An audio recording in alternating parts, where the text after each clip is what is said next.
Chapter 1555. Yun Shusher recognized this assistant at a glance. It was the person who had bought her bread and drinks yesterday. It was her who had passed the bread and drinks to her. As she was Qin Zhou's personal assistant, Yun Shusher naturally trusted her and accepted it politely without any suspicion. When Mu Shi told Qin Zhou about this situation yesterday, he immediately thought of this person. At first, he interrogated her and she refused to admit it. Later, he used some tricks and she finally admitted it in tears. It turned out that this little assistant was Gu Xing's die-hard fan. The reason why she chose to become an artist's assistant and managed to get close to Qin Zhou was that she hoped to be able to get close to her idol. In the end, not long after she became his assistant, Qin Zhou terminated his contract with Gu Xing's. After that, Qin Zhou started to take care of Yun Shusher. She was narrow-minded and suspected that Yun Shusher must have chased Gu Xing's away because she wanted to be promoted. As Qin Zhou's assistant, she could only watch as Gu Xing's and Yun Shusher got so close. When she saw Gu Xing's admiration for Yun Shusher in The Love Diary, she could not take it anymore. For a moment, she even resorted to underhanded means to teach Yun Shusher a lesson. Fortunately, she was timid and only did something to Yun Shusher's drinks, so the matter did not get too serious. However, Qin Zhou still felt a chill run down his spine. He thought of how a disaster had happened to the people around him. This matter was not considered serious, but if this person was more ruthless and directly poisoned Shusher, at the thought of this, Qin Zhou was filled with hatred. He called for someone to teach this assistant a lesson and teach her a lesson. To be able to get to this point, Qin Zhou was naturally capable. With just a few tricks, he managed to tame this assistant. Just as this assistant entered Yun Shusher's room, she knelt in front of her in tears and kowtowed repeatedly. "I'm sorry. I'm sorry. I shouldn't have hurt you. It's my fault, I'm heartless, Shusher. I'm sorry." Yun Shusher immediately realized what was going on. "Did you do it?" The man nodded with difficulty. His eyes were red and swollen, but he didn't dare to look at her. Yun Shusher's lips twitched coldly, but she didn't say anything in the end. Qin Zhou said to her, later. "When we return to the country, I'll send her to the police station." "No need. You forgave her just like that."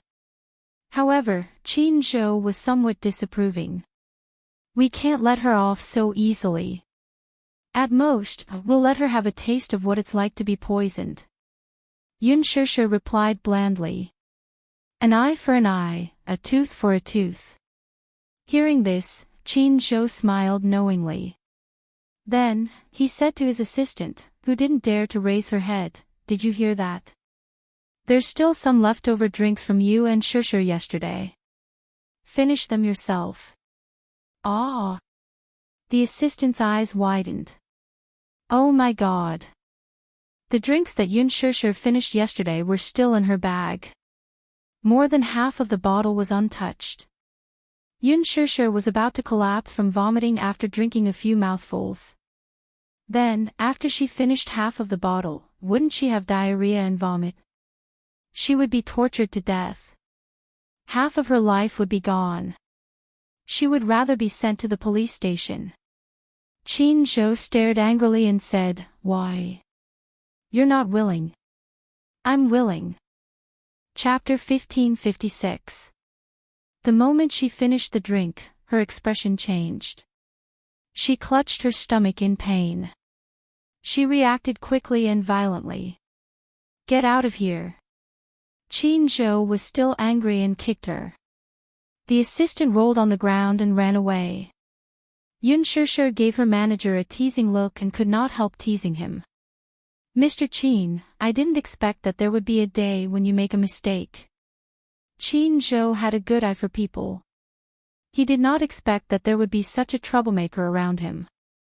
Qin Zhou coughed awkwardly and quickly changed the topic. "Have you gotten over the jet lag?" "Barely." Yun Shusher thought that jet lag was not that easy to get over. Are you still feeling unwell? Yun Shushu raised her eyebrows. Of course. How can I recover so quickly? I didn't expect this to happen. I didn't discipline her well. I'm sorry. Qin Zhou said guiltily. Yun Shushu said helplessly, it's okay. This is not what you want. Have a good rest. We'll have to prepare for the makeup later. The program will be recorded in the afternoon. Can you take it? If you can't, I'll contact the program team and ask them to postpone the recording. Yun Shushu shook her head. It's okay. It's not that serious. That's good. Qin Zhou nodded. Only then was he relieved. Gu Xingze had experienced something similar in the past. An anti-fan handed him a drink with superglue backstage. Out of his unconditional trust in his fans, Gu Xingze unscrewed the cap and took a sip. He fainted on the spot. On the way to the hospital, he regained consciousness and vomited blood several times. Qin Zhou was completely frightened. He did not know what was in the drink and thought that it was highly toxic.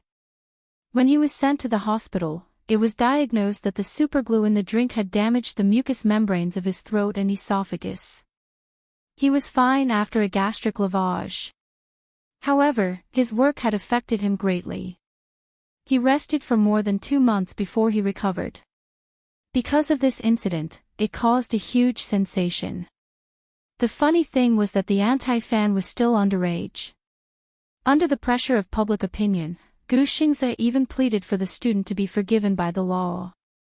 After all, he was a public figure. He had to show generosity and love. At that time, Qin Zhou was so angry. If not for the fact that the anti-fan was underage, he would not have been able to hold himself back. He would have used some means to punish this crazy anti-fan.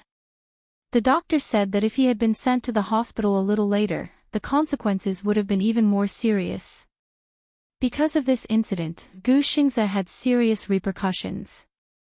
His stomach problem was very serious, and he couldn't do without gastric medicine. This incident left a deep shadow in Qin Zhou's heart.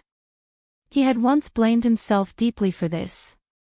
Even though he was a public figure and had to endure this kind of negative damage, he still felt guilty for not being able to protect his artist.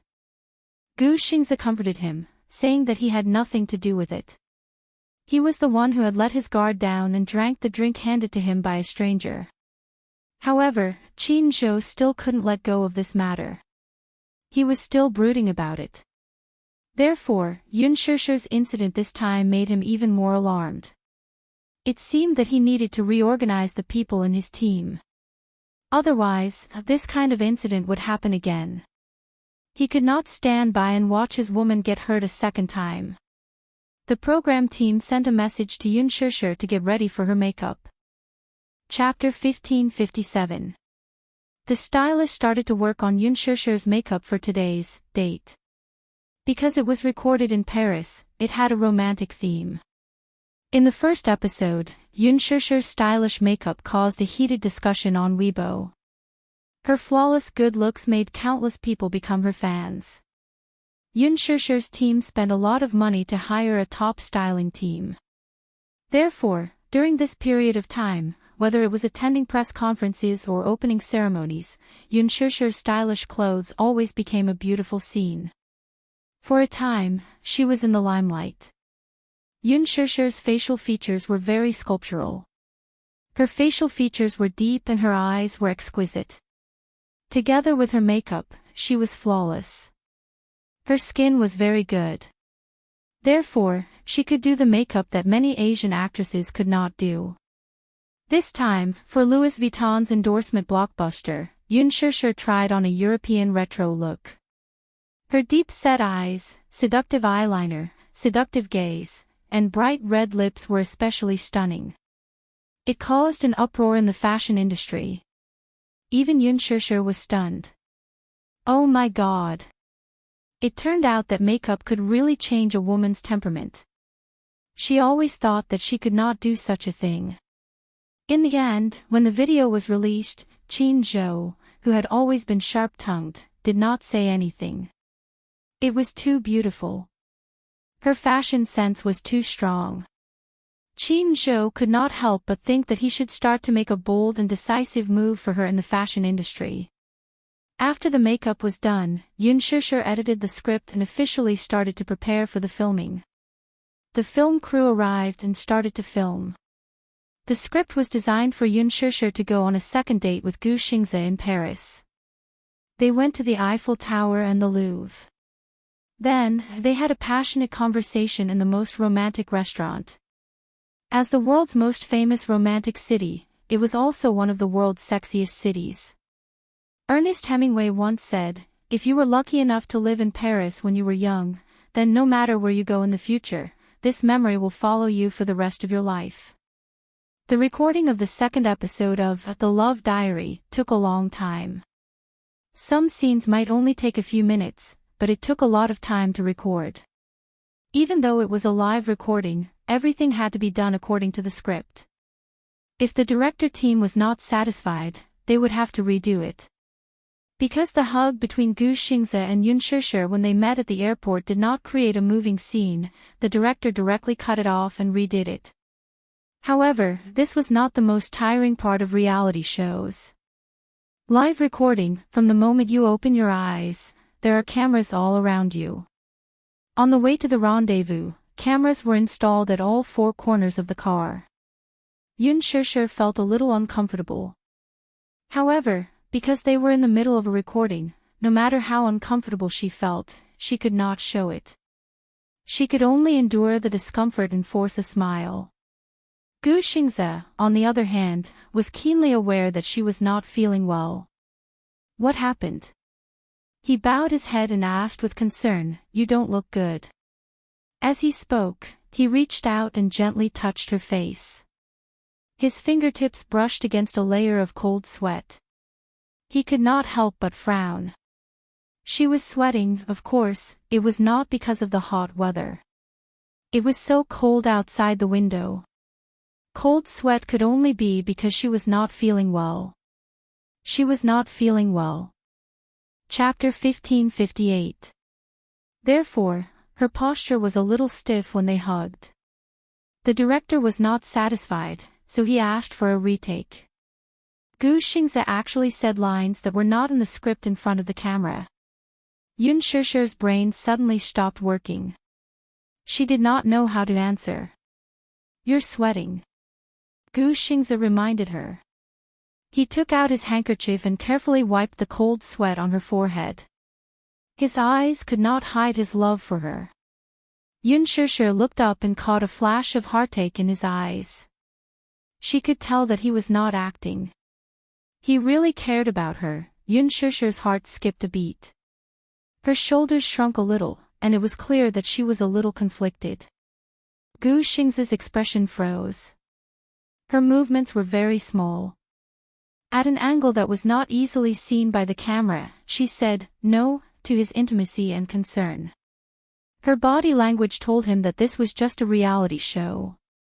She was acting. Her subtext was telling him not to get too involved in the show. She would take it seriously.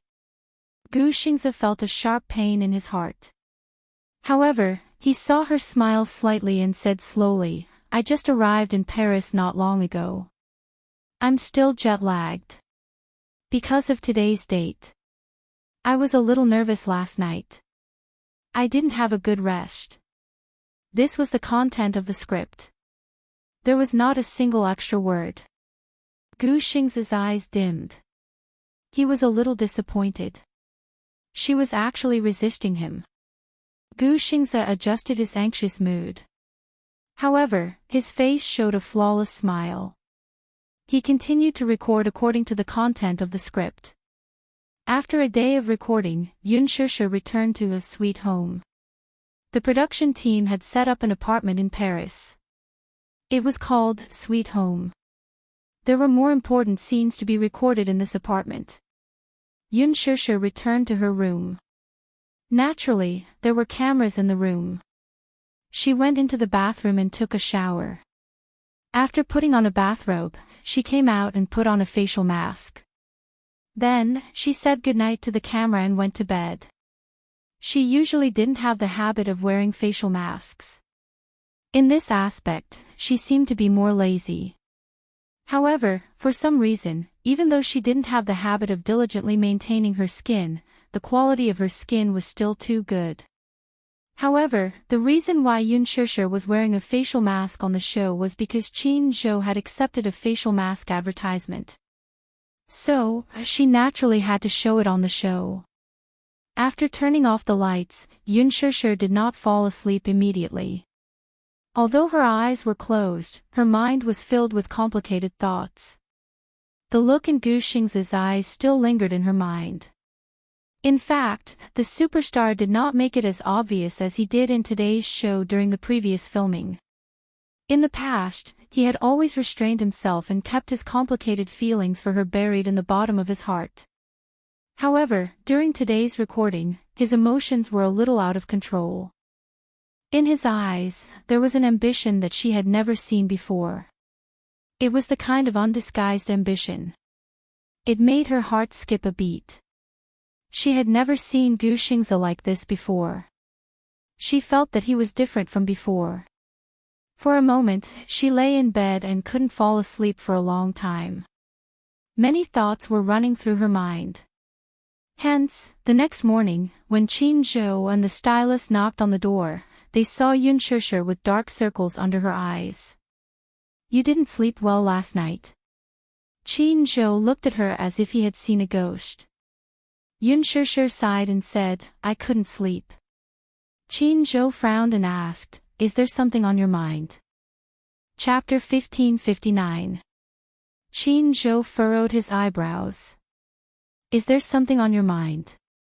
Yoon Shusher did not know whether to shake her head or nod her head. Qin Zhou looked at her deeply and sighed. "Shusher, you've been in a bad state recently. It seems like there's something on your mind. Is it convenient for you to tell me?" Yoon Shusher furrowed her eyebrows slightly. She had a complicated look in her eyes. "Is it not convenient for you to tell me?" "No." Yoon Shusher sighed. "I don't know where to start." Qin Zhou's expression became even more complicated. The two of them kept quiet. However, Yoon Shusher did not know that Qin Zhou was very secretive about her thoughts. She must have felt troubled. She must have felt uneasy about Gu Xingze taking the initiative to get close to her. "Don't think too much about everything." Qin Zhou patted her shoulder and said, "Let's get ready for filming." In Paris, the filming took a whole week. The filming was supposed to last 3 days in the show's script, but it actually took them a whole week. In order to take advantage of the situation, the production team was constantly striving for perfection. Therefore, for every scene, they were almost nitpicking, trying to be as perfect as possible. Of course, the editing did not let down the production team's good intentions. The romantic atmosphere and heart-pounding interactions were even more exciting than the first episode. The selection of locations by the production team was especially romantic. In the early morning, Yoon Shusher and Gu Xingze were at the west end of the Swan Trail. This was the time when the Swan Trail was the most beautiful. Perhaps only lovers could experience the poetic and picturesque atmosphere of this place. The two of them walked under the quiet shade of the trees. Their fingers intertwined as they walked all the way to the west.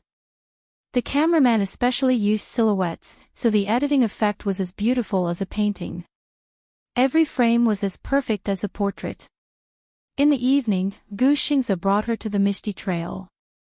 Just the name, Misty Trail, gave people a mysterious and romantic feeling. The production team did not know about this scenic spot. Gu Xingze had been here before when he was filming in Paris. The Misty Trail was hidden in a place that was less visited by people. At the end of the Misty Path was the Misty Castle, which was filled with mesmerizing greenery. It was Yoon Shusher's first time seeing such a retro and magnificent castle. This castle was also the location of the Hollywood blockbuster Vampire. The castle was a classic European medieval retro style. The winding vines on the walls, the withered branches in winter, and the gloomy weather made people feel calm. After the filming ended, Yun Shusha returned to China. At the same time, The Green Apple completed its final post-production phase and officially entered its busy promotional period. As soon as they got off the plane, Yun Shusha received a notice and was summoned to the set.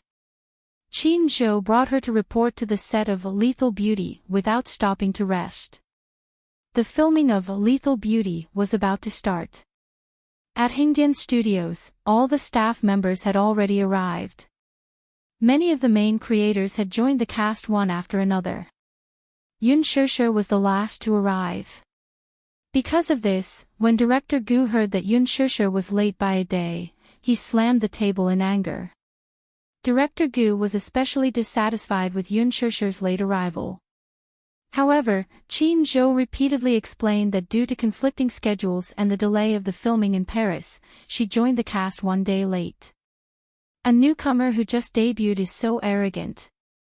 According to the rules, she joined the cast yesterday and arrived late today. Does she want the whole cast to wait for her? Director Gu was furious. Even when Qin Zhou personally pleaded for leniency, he did not give much face. Yun Shusha braced herself and stood aside, not daring to breathe. Chapter 1560. Lin Fengtian liked her more. Moreover, Lin Fengtian had a strange temper and had high expectations when it came to filming. However, he separated work and personal life very quickly. Without the surveillance camera, he was easy to get along with. However, director Gu was not like that. Compared to filming, he was more particular about rules. Without rules, there would be no standards. He was very rigid and liked to follow the rules. It was wrong to be late. Qin Zhou explained, Director Gu, Shusha is not acting like a big shot. She did not deliberately make the whole crew wait for her. When The Love Diary was filming in Paris, there was a small problem and the filming was delayed by 3 days. That was why she was delayed.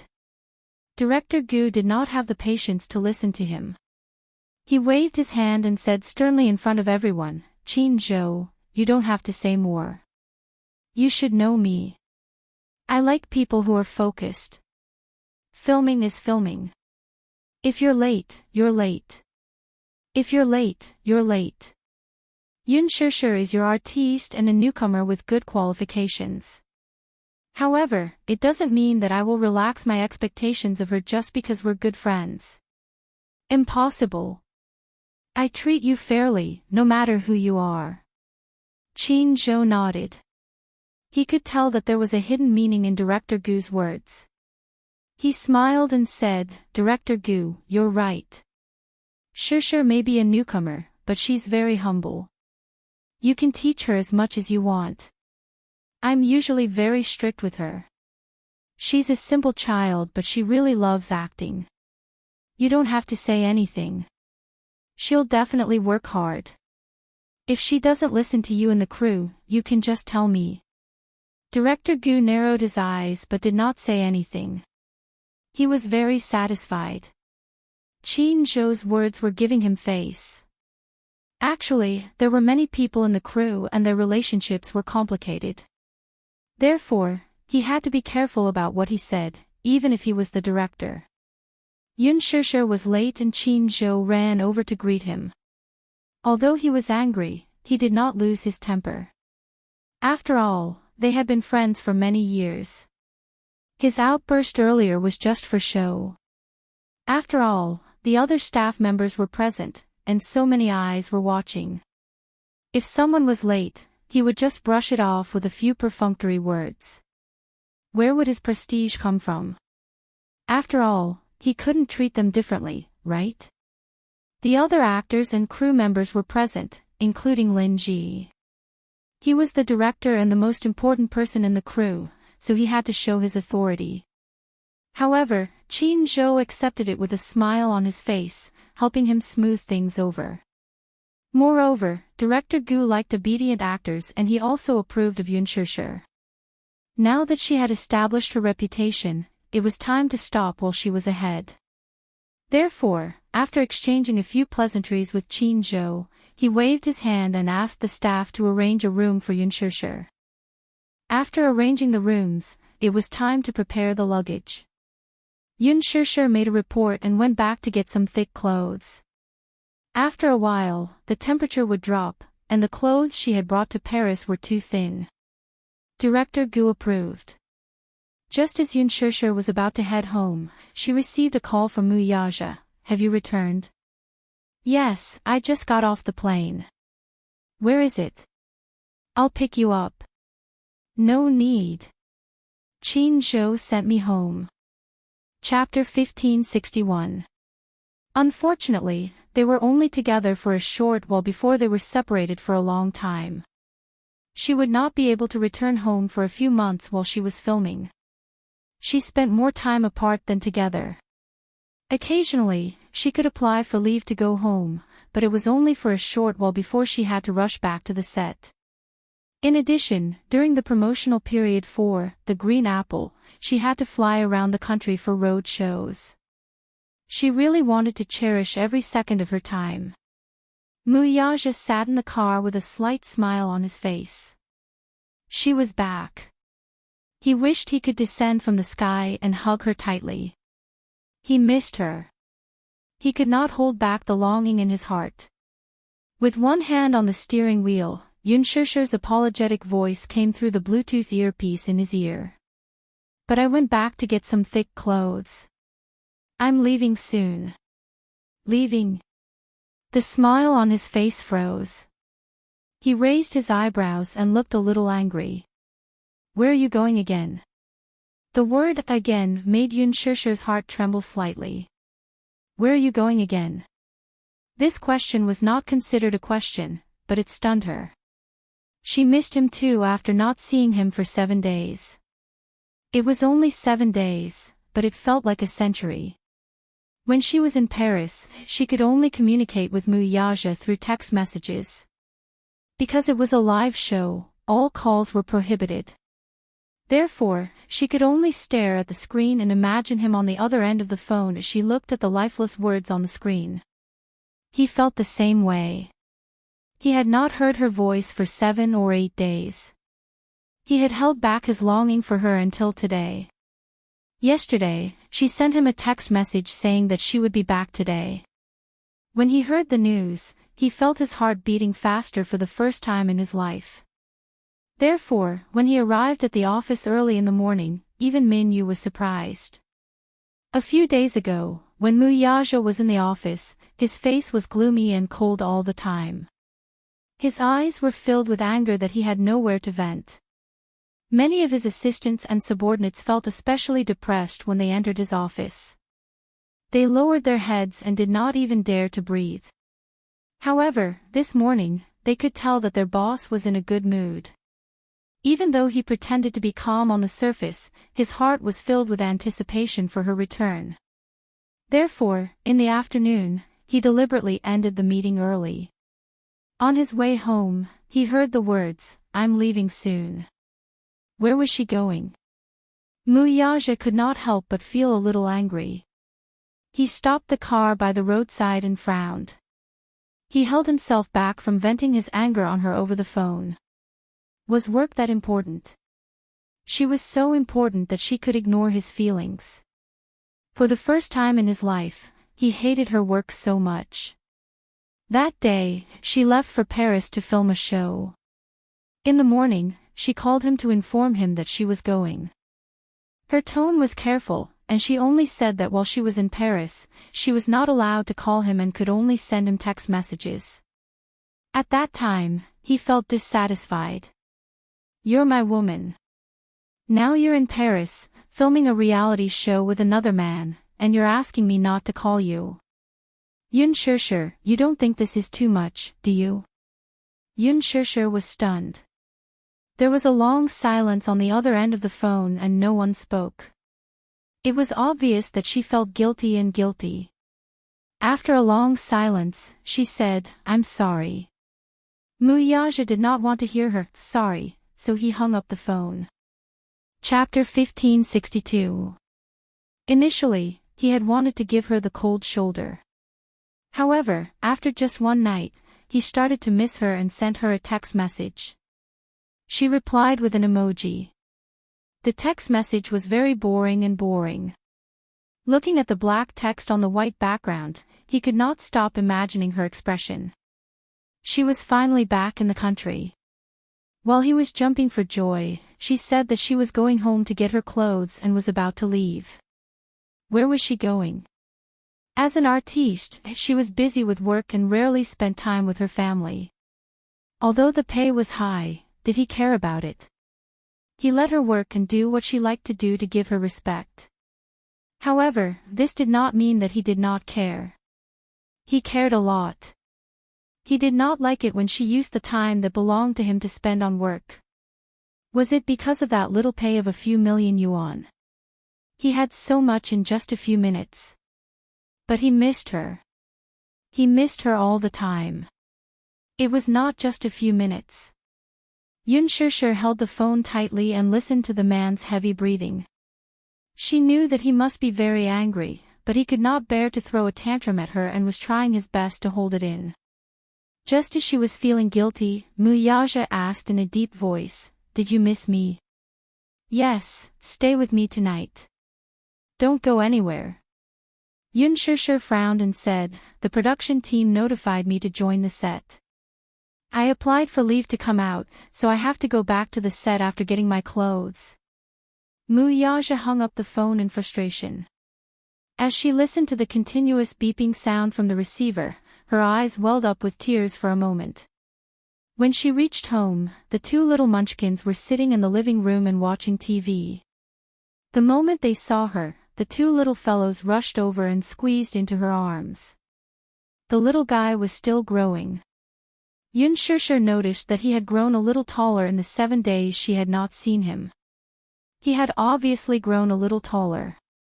When she stood next to Xiao Yichen, the difference was not as big as before. Xiao Yichen's height did not change much. However, Yu had been feeding him delicious food every day at home, so his face had become chubbier. It was pink and adorable. Yun Shishir rubbed her face against them intimately. When she looked up, she saw that there was only one television in the living room. "Where's Daddy?" Yun Shishir looked around. "Is he not at home?" "Daddy isn't back yet." Xiao Yichen hugged Yun Shishir tightly and refused to let go. He hadn't seen her for a few days. When he saw her come home, he couldn't wait to stick his hands and feet to her body and refused to let go. Yun Shishir smiled dotingly and picked him up. Why did it get even heavier?" "Xiao Yichen, you've really put on weight." She could not help but tease him. Xiao Yichen blushed and asked nervously, "Is mommy unable to carry Xiao Yichen?" "A little." Yun Shishir pretended to be serious and nodded purely to tease him. Xiao Yichen panicked when he heard this. No way. He didn't want to grow up or put on weight. Otherwise, his mommy wouldn't be able to carry him. That way, he wouldn't be able to cuddle in his mommy's arms and act like a spoiled child. When he thought of this, he was alarmed and scared. Hence, he immediately said, "Then I'll start losing weight tomorrow." Yun Shishir flicked his forehead. "Idiot. You're not allowed to. You're still growing. Eat more so that you can grow taller and stronger." As she spoke, she kissed his pink cheeks. His soft texture was like tofu that melted in her mouth. Chapter 1563. Yu snorted and said, "Mommy. Do you really believe what this fellow says? Don't be fooled by how confident he looks now. When I'm done cooking, he'll be like a little pig again." Yun Shishir burst into laughter when she heard this. Xiao Yichen, who was in her arms, pursed his lips awkwardly and retorted, "No way. I'm not like what you say. I'm not a little pig." "Humph. Pig! Yu ignored him as he said this. He turned around and walked up to her enthusiastically. He took the suitcase from her and was about to carry it to the walk-in closet. Mommy, let me help you pack your suitcase and put it away. Yun Shusher was stunned and stopped him. Yu, Mommy came home to pick up a few thick coats. Yu froze and turned around in surprise. Mommy, do you mean that you're leaving again tonight? Yes, Mommy, where are you going? Xiao Yichen felt aggrieved when he heard this. Aren't you going to stay at home? Mommy has work to do tonight, so I have to rush back to the set. I'm going home this time because I applied for leave from the set. Yun Shusher's eyes were filled with guilt. Yu felt a sharp pain in his heart when he heard this. He had waited for so long for his mommy to come home, but they had only been together for a short while before they had to face a long separation. He started to feel anxious. This house was so big, but it was empty. Every day, there was only him and Xiao Yichen, as well as the few servants and nannies. Yun Shusher had hired a few nannies to take care of them. However, Yu did not want such care. He could take care of himself. He only wanted his mommy.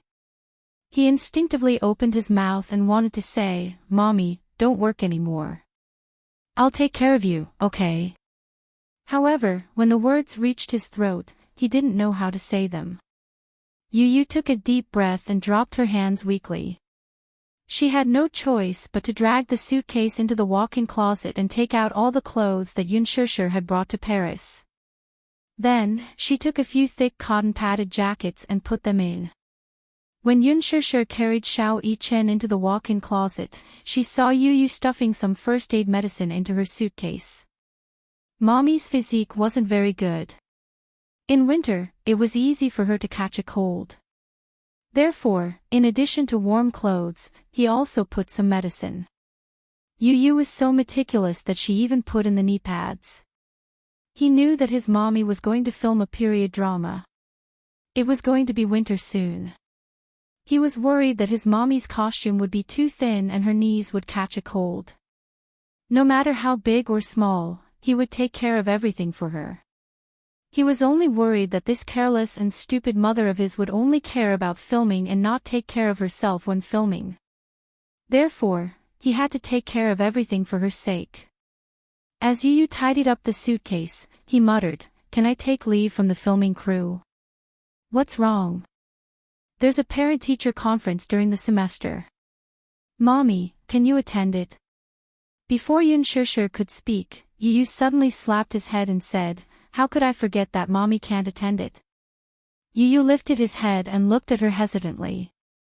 Suddenly, he sighed. Mommy is a public figure now. There are posters of Mommy endorsements all over the streets. However, I can't tell anyone that the beautiful person on the poster is my mommy.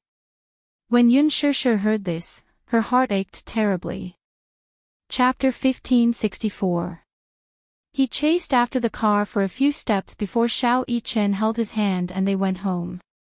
After Mu Yazhou left the company, he was still angry and did not go home immediately. He went to a cafe and ordered a cup of coffee. When the coffee was served, he left without taking a sip. When he reached home, he turned on the light at the entrance and saw that the living room was cold and silent. There was no sign of life at all. He leaned against the entrance, disappointment and coldness flashing across his deep eyes.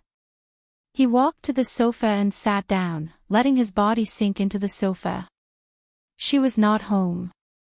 The two little guys should be asleep by now. However, the house seemed incomplete without one person. Time passed slowly. He sat on the sofa but did not want to move for a moment. He kept switching his phone screen. There were no messages, WeChat messages, or calls. How could this woman ignore him like this? Was she angry because he had hung up on her? She was angry and did not want to talk to him anymore, was she? If that was the case, why didn't she think about why he had hung up on her? After she came home, she turned around and went back to work. What about him? Was she going to ignore him like this? Muyaja sank into the sofa. After thinking about it, he decided to give her a call. He dialed her number. It rang for a long time, but no one picked up. Muyaja dialed her number again, but this time, her phone was turned off. He suddenly felt uneasy. Why did her phone turn off? Could something have happened to her? At this thought, he suddenly stood up, picked up his car keys on the table, and went out immediately. Before he went out, he took a look at the room. He only left when he was sure that the two kids were sound asleep. The production crew booked 3 floors of a hotel in Hengdian Film City for the celebrities and crew. Yun Shishir had just gotten out of the car when she saw a few nanny vans parked in front of the hotel. Qin Zhou carried her suitcase and brought her to her room. He pushed the door open and turned on the lights. A musty smell in the room made Qin Zhou wrinkle his nose. The room was very small. There was a bedroom for the artiste to rest in, a small study for the artiste to revise her script, and a bathroom. However, Qin Zhou remembered that he had told the crew that he wanted a bigger room. It was best to have 2 beds, as Mushi would be coming over tomorrow. After all, she had been in the production team for so long and needed someone to take care of her. However, in this room, there was only a 1.5-meter bed. Qin Zhou was instantly enraged. What was going on? She called the production crew and called them over. Qin Zhou scolded unhappily at the door. What's wrong? Are you trying to bully our Shishir, a newcomer who just debuted, and you're giving her such a room? So small. There was also a musty smell. Looking at the bed, it was covered in dust. What are you guys thinking? Yun Shishir saw that Qin Zhou was angry and gently tugged at his sleeve. But Qin Zhou pressed her shoulder. Shishir, don't stop. If I don't say it now, in the future when I'm busy and not on set, who knows how you'll be bullied. If I don't scold him now, I won't learn my lesson. Since he said so, she didn't stop him anymore. Qin Zhou glared at him and scolded him when the crew members of the film crew rushed over. Funding is a little tight. Chapter 1565. Qin Zhou sneered. You think you can treat her differently just because you're short on funds? Lin Ji and Hua Jin are staying in 5-star suites. What kind of room is Shishir staying in? Why? She's famous and noble. Does our Shishir deserve to be treated differently? Come here and look at the dust on the bed. Can you sleep if I let you? After a battle of words, Qin Zhou directly scolded that person until his face and ears turned red. Yun Shishir tried to hold back her laughter. Actually, this room was not that shabby. It was just a relatively shabby room. Qin Zhou was angry because some of the crew members flattered the powerful and stepped on the weak. They supported the famous and stepped on the less famous. That was why he exploded. The man did not dare to offend Qin Zhou. He bowed and apologized. Then, he led Qin Zhou to the front desk and changed to a luxurious suite. That was the end of the matter. The new room was not luxurious, but it was much better than Cold Cicada's room. Yun Shishir dragged her luggage into the room. She sat on the sofa and let out a long sigh. She had just gotten off the plane and was still jet-lagged. As soon as the plane landed, she had rushed back and forth between the crew and home. She felt like her bones were about to fall apart. Qin Zhou wandered around the room. He often went on business trips and flew all over the world. Therefore, he was very particular about the hotel he stayed in. Yun Shishir would be staying in this room for a long time. Therefore, he had to check her thoroughly before leaving. For example, if there was a problem with the water and electricity, it would be very dangerous if there was a problem with the wiring. If there was a problem with the hot water supply, if the door lock had been tampered with, if there were a few vacuum cameras hidden in the corner, if there were curtains on the balcony, and so on. Celebrities were very particular about staying in hotels. Once, a female celebrity stayed in a hotel in Hong Kong. In the end, the bathroom and the bedroom were all filled with pinhole cameras. Later, it was found that the cameras were planted by the third-rate paparazzi in Hong Kong. Therefore, Qin Zhou paid special attention to privacy. After checking that there was no problem, Qin Zhou walked out of the bedroom and found her leaning on the sofa, asleep. Qin Zhou was stunned. A helpless expression appeared on his face. He walked over and patted her face gently. Sure. Yun Sure groaned. Her voice was as soft as a mosquito's, like a cat mewling lazily. Qin Zhou sighed and pinched her face again. Take a shower before you sleep. You'll catch a cold. Yun Sure furrowed her brows. The moment she opened her bloodshot eyes, Qin Zhou was taken aback by this sight. She was too tired. She didn't have a good rest on the plane. Although Qin Zhou was the same as her, a woman's physique couldn't be compared to a man's. He trained diligently and had a strong physique, so he could withstand fatigue. Take a shower, then go to bed and have a good rest. There's nothing to do tomorrow morning, so you can sleep in. I'm going to take measurements in the afternoon and order a few costumes. She nodded. Qin Zhou said a few words of advice and left. Yun Sure got up and opened her bag. However, she found that her phone had run out of battery. She charged it and went to the bathroom to take a shower. When she came back from the shower, she found that there were a few missed calls. Chapter 1566. Yun Sure pondered for a moment and called back. After a few rings, the call was connected. Mu Yage's angry voice came from the other end. Why didn't you answer the phone? My phone ran out of battery, so I switched it off. Do you know how worried I was when I couldn't contact you? Mu Yage almost used satellite positioning to locate her whereabouts. In the end, she told him that her phone had run out of battery. It was a false alarm. It looked like he had been too concerned about her. Stopping the car by the side of the road, Mu Yage's heart finally settled down with his phone in hand. I'm sorry. I didn't know my phone had run out of battery. I'm sorry for making you worry.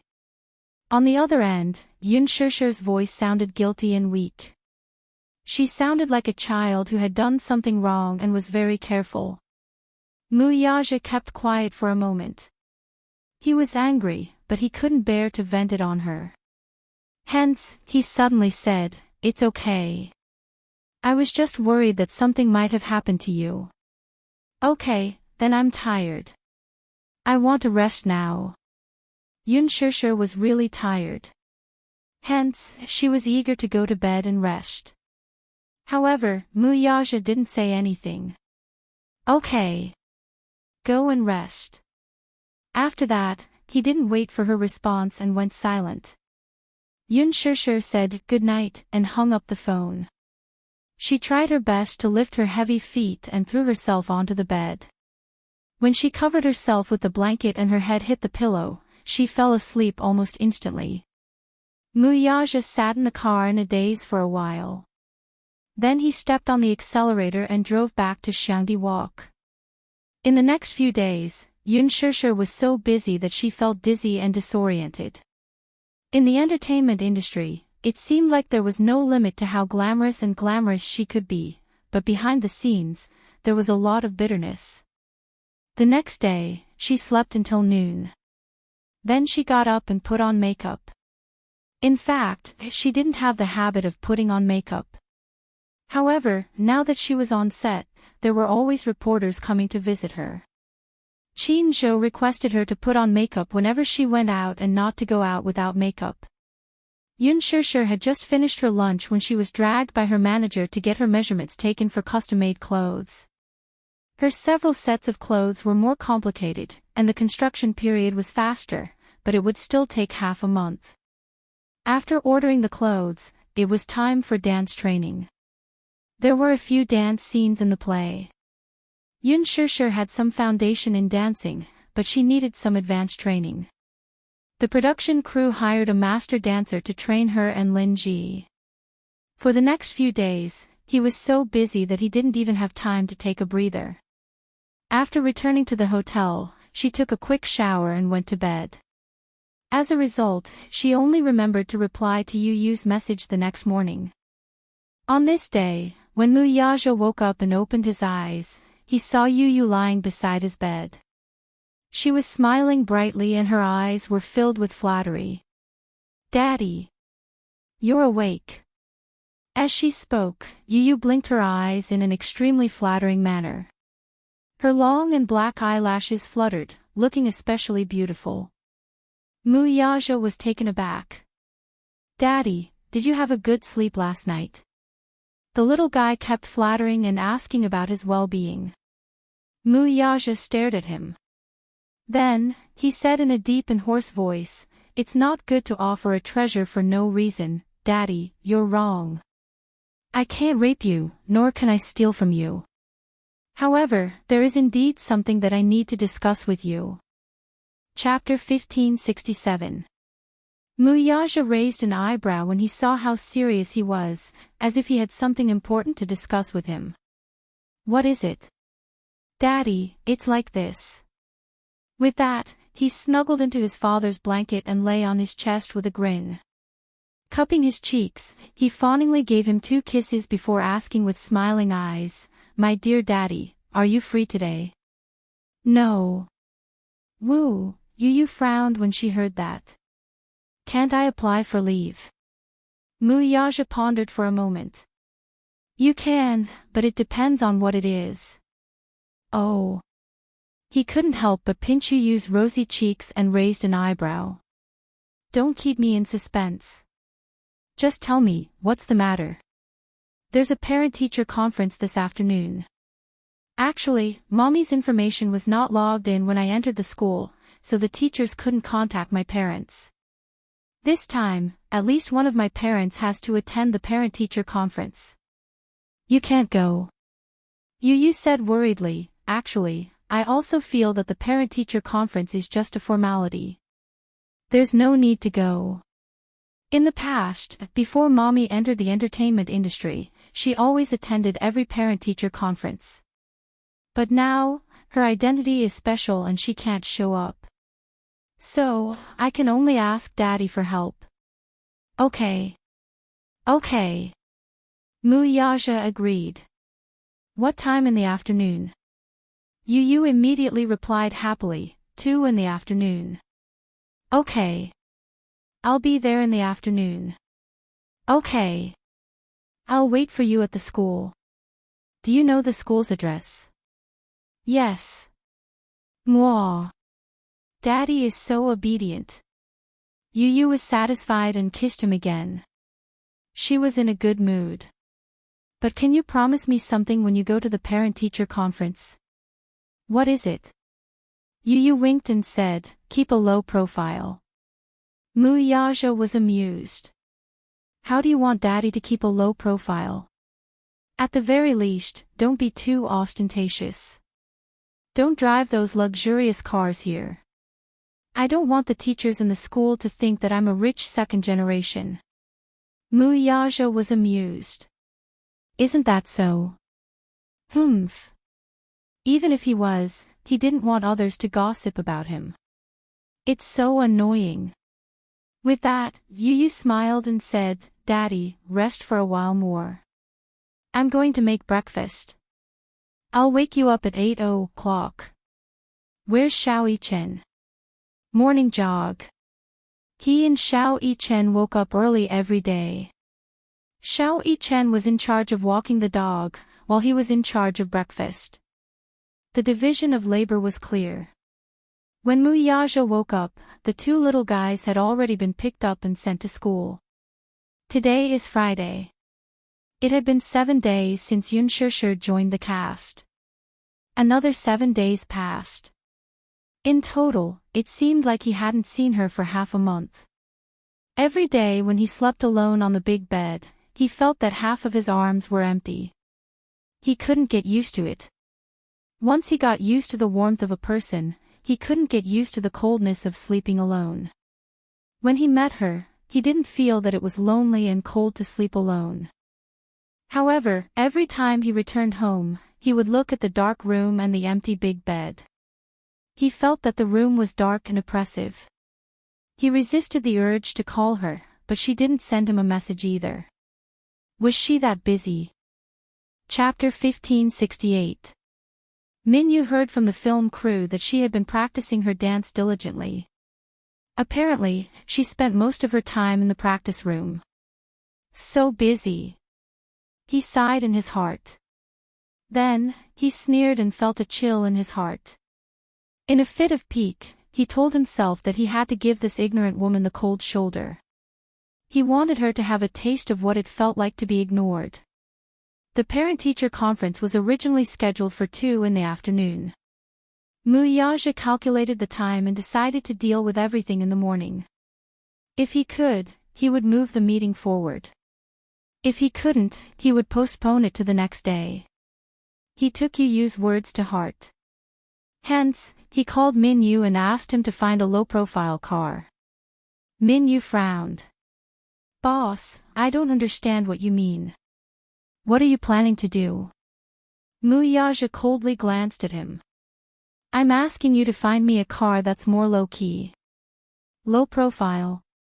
For example, a Volkswagen Phaeton." "A Volkswagen Phaeton, so low profile?" Minyu asked. "Boss, why do you want to change your car?" Muyaja replied, "I want to keep a low profile." Minyu's mouth opened in surprise. However, he did not say anything and went to find a car for him. After the meeting in the morning, he returned to his office and found that he had 2 missed calls on his phone. He tapped on them and saw that they were from the same unknown number. Muyaja sat down at his desk and dialed the number. When the call was picked up, a woman's gentle and polite voice came through. "Excuse me, are you Yu's father?" Muyaja was stunned for a moment and asked, "You are?" The teacher smiled and said politely, "Oh, I'm so sorry. Sorry to disturb you. I'm the Dean of Education at Yu's school. My surname is Yuan. Is it convenient for you to come to the school now?" Muyaja frowned and raised his wrist to look at the time. It was only 10 in the morning. He could not help but feel suspicious. Isn't the parent-teacher conference at 2 in the afternoon? No, it has nothing to do with the parent-teacher conference. Hee. Is it convenient for you to come over now? Yu is in a bit of a situation and needs you to come over and take care of it. The teacher's voice was extremely polite. Through the phone, she could feel Muyaja's imposing aura. Due to his imposing manner, she didn't dare to say it out loud for fear of angering him. Muyaja looked at the time again. Since the teacher called to say that there was an urgent matter for him to deal with, he naturally couldn't ignore it. Even though there was still a video conference coming up, it had to be put aside. Muyaja said, "Good. I'll be right there." "Good. I'll wait for you at the Academic Affairs office." Muyaja hung up the phone and got up. He picked up his coat from the hanger and put it on. Just as he opened the door, he bumped into Minyu.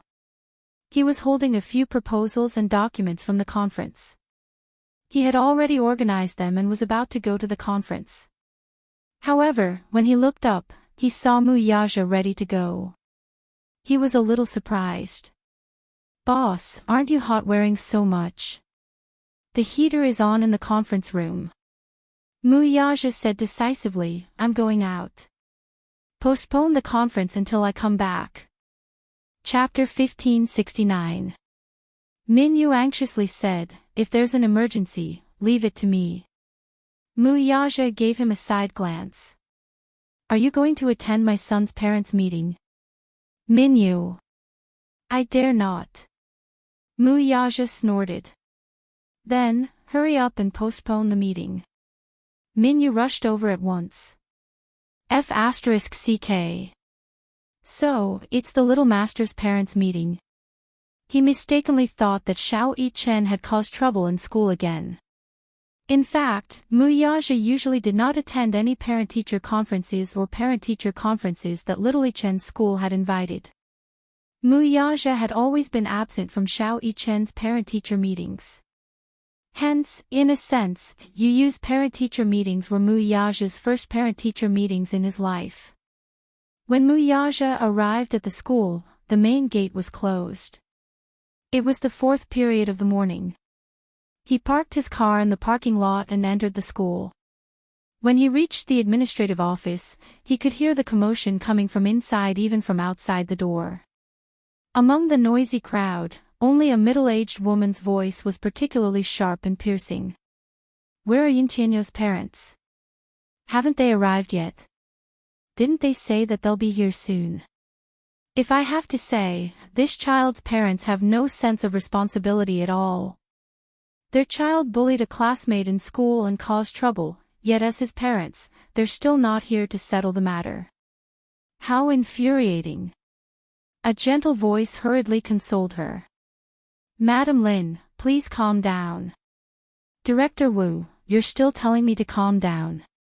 How can I calm down? How can I be calm? If your child is beaten up like this, can you still be so calm? Look at my son's forehead, it's bleeding profusely. Sigh. I wonder if it'll leave a scar in the future. This is too much. A 7-year-old child is bullying in school at such a young age.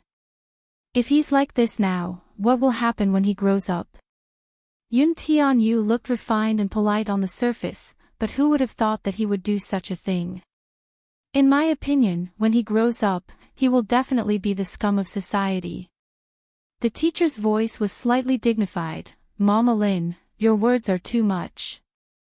They couldn't just rely on Lin Feng's words to determine the situation. Yu Yu hasn't explained what exactly happened. Let's wait for his parents to come and hear his explanation.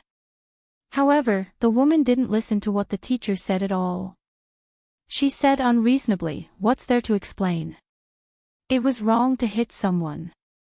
The child is still young and doesn't know any better. I won't argue with a child.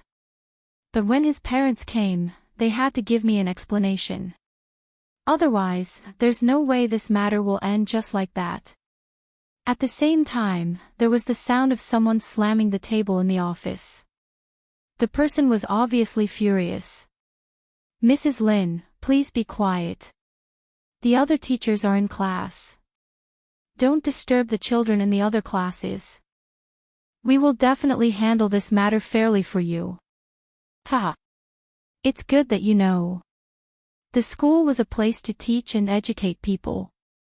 Don't let some black sheep cause such a foul atmosphere. My child came to school to study, not to be bullied for no reason. Mu Yaja stood outside the door and listened for a while to sort out the logic. Chapter 1570. Based on what the woman had said, he had probably gotten into a fight with another child in school.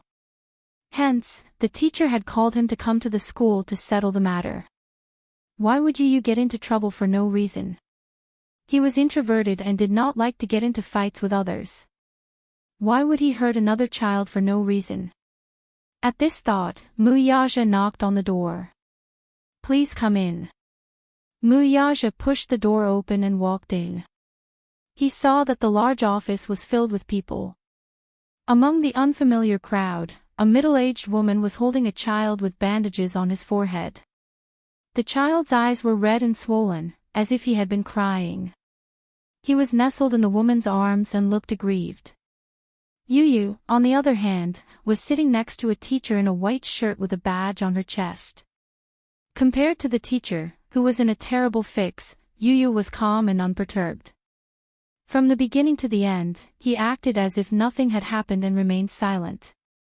In this farce, he did not open his mouth or say a single word. Even though this middle-aged woman was cursing and scolding in front of all the teachers in the academic affairs office, he acted as if it had nothing to do with him and did not say a single word. Or perhaps, he thought that it was pointless to talk to such an uncultured person like Mrs. Lin. If he were to speak, this woman would probably explode in anger. He sat there leisurely, but he looked a little disheveled. There were a few black shoe prints on his well-ironed school uniform, as if he had been in a fight. The moment Muyaja stepped through the door, everyone's curious gazes landed on him. He walked in and stood at the entrance. His imposing height of 188 meters made the large academic affairs office seem incomparably small. His extraordinary aura spread to every corner of the office. Even the middle-aged woman could not help but be stunned when she saw him. Before Muyaja entered the office, Lin Feng's mother had a lot of imaginations about Yu Yu's guardian. However, she had not expected this man to be so young and shockingly handsome. Too young. Too handsome. If it were not for the man's facial features resembling Yu Yu's, she would not believe that this man, who looked to be in his 20s, was Yu Yu's father. Are you Yun Tianyo's father? Lin Feng's mother glanced at him and asked casually. However, Muyaja did not seem to hear what she said. He did not even look at her as he walked over to Yu Yu. He bent down slightly in front of him so that they were at eye level. Yu Yu raised her eyes to look at him. Her originally indifferent expression finally changed. She revealed a helpless and ashamed expression. Daddy, you're here. Muyaja nodded and looked him up and down. He asked gently, are you hurt? His low, magnetic and mellow voice was like an aged red wine, making people who heard it unable to help but be intoxicated. Yu Yu shook her head and smiled. I'm not hurt. Humph. He's not hurt, it's our son who's hurt. Lin Feng's mother, who was standing behind them, slyly interjected. Muyaja ignored her. He carried Yu Yu in his arms and sat down on the chair beside the teacher. The moment he sat down, Yu Yu's discipline master stood up, feeling at a loss as to what to do. Chapter 1571. This man's aura was too intimidating. She was even more nervous than when the provincial education department came to inspect the school. He was clearly so young, but the aura on his body was like he was looking down on all living things. His entire body was exuding the aura of a superior. Even Lin Feng's mother, who had been arrogant from the moment she'd entered the room, could not help but restrain her attitude and twitch the corner of her lips. In the crowd, the man's presence was too eye-catching. Everyone was intimidated. If he did not speak, no one dared to speak. Muyaja first carried Yu Yu in his arms and carefully examined him. There were no injuries on his face. However, when he lifted his collar, he saw a slight bruise on his collarbone. It was not serious, but it was not light either. It looked like he had been hit by something. Of course, it could not have been a fist. It was a little hard, as if he had been hit by something hard. This kind of injury would only be slightly red in the beginning. It would not show. After a while, it would turn into a bruise and appear on the skin. Other than that, there were no obvious injuries. Compared to Yu Yu, the other child's injury was obviously more serious. When he was carried in his arms, he looked at Yu Yu with eyes full of grievance and hatred. It was obvious that these two children had been through an unfriendly war. However, in this war, Yu Yu was obviously the one who had the upper hand. In the past, he had a weak body and would have been at a disadvantage if he fought with other children. However, during this period of time, he had learned some defensive skills from Xiao Yichen. To Xiao Yichen, what he had taught him was just the basics. However, for a child of his age, this kind of skill was incomparably terrifying. Yu Yu was in a daze as he allowed Muyaja to examine him carefully. A strange warmth arose from the bottom of his heart. He had not expected this man to suddenly appear in the school. After this incident, the Dean of Academic Affairs had asked him for his parents' number to contact the parents to come to the school. The first thing he had done was give him Li Hanlin's number. However, Li Hanlin had been exposed when he called him. The dean was furious and asked for his number again. Yu Yu thought about it, but did not give Yunshushu any information. Mommy is on set now. She must be very busy. Moreover, she was a public figure now. She could not appear in such an occasion. Where's Daddy? He must be very busy, right? Would he come? Knowing that he was in trouble, would he rush over to help him deal with it? In fact, such a matter could have been handled by Li Hanlin, but for some reason, he handed over Mu Yaja's number. Unexpectedly, he arrived in less than half an hour. He must have rushed to the school as soon as he received the call. Yu Yu's heart warmed and she couldn't help but snuggle into his embrace. For the first time in his life, he felt that he had someone to rely on. He thought to himself, it feels good to have a backer. It was a good feeling to be surprised. After Mu Yaja finished checking, he felt relieved. Yu Yu was not injured, which was the best result. As for what exactly had happened, he was not too concerned. He only knew that he should trust his son. He understood Yu Yu's character. He would not have any conflict with a child of his age. Chapter 1572. In Yu Yu's heart, these children were innocent and immature, so he always gave in to them. However, this did not mean that he would not ask about it. Mu Yaja asked, Yu Yu, what's the matter? Explain it to me. Without waiting for Yu Yu to speak, the woman at the side nagged, what else can it be? You're Yuntinyo's father, right? Your son injured my son. Let's see how you're going to explain this to my family. Give me an explanation. Mu Yaja raised a brow in displeasure and raised his head. His eyes, however, instantly turned cold and frosty. It's not polite to interrupt, is it? The woman said unhappily, didn't you want to ask what's going on? Let me tell you, then.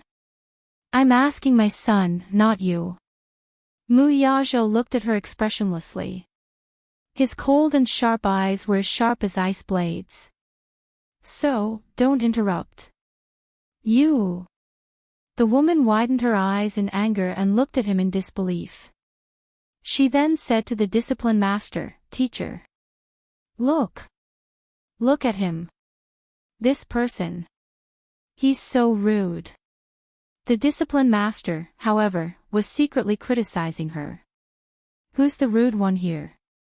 Yu Yu's father had always been calm. From the moment he entered the room, he gave off an elegant demeanor. Lin Feng's mother, on the other hand, gave off a rude vibe. However, in front of so many people, he could only keep his words to himself. The discipline master could only swallow his anger and say, Lin Feng's mother, please calm down. Yu Yu hasn't said a word since the beginning. Why don't you let him tell us what happened? Everyone is here, you should at least respect the child. Yu Yu has the right to speak, too. The woman's red lips curled in disdain as she muttered under her breath, he did something wrong, what respect is there for him? Her voice was soft, but Mu Yaja still heard it. He looked at her abruptly. His eyes were as piercing as icicles. The woman felt as if she was being pricked by needles, and her hair stood on end. She glanced at Mu Yaja, only to see his frighteningly cold face. She shuddered in fear and did not dare to act rashly for a moment. The discipline master patiently asked, Yu Yu, tell us what happened? Nothing. I fought with him, but he's stupid and couldn't win. It's impossible for our Lin Feng to hit others. She pointed at him and said ferociously, Teacher Yuan, Lin Feng has always been a good boy. He gets along well with all the other children in the class. He loves each other. He loves each other. Look at him, at such a young age, at such a young age. As soon as she finished speaking, Lin Feng, who was in her arms, burst into tears again. He was really good at acting. Yu Yu raised a brow but did not explain further. Instead, his lips curled into a sinister smile. The unruly curve of his lips was very similar to his father's. You didn't hit me. He paused and muttered to himself for a moment before saying viciously, "Oh, you didn't hit me. Then I was bitten by a dog." The discipline master immediately stopped him. You. Don't talk nonsense." "Oh." Yu shrugged and obediently stopped talking.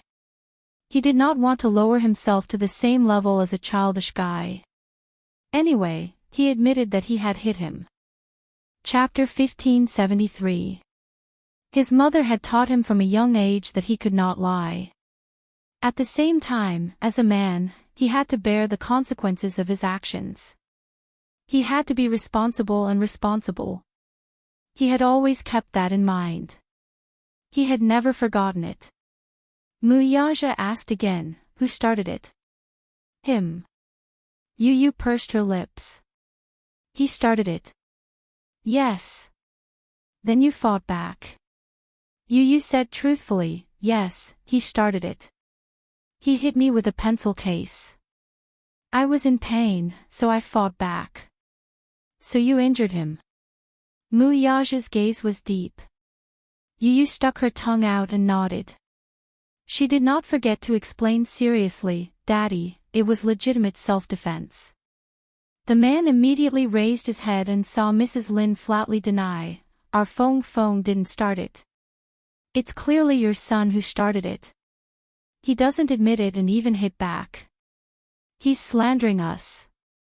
After saying that, she rubbed the child's cheeks with heartache. Even though the child's forehead was bandaged, blood was still seeping out. It was a tragic scene.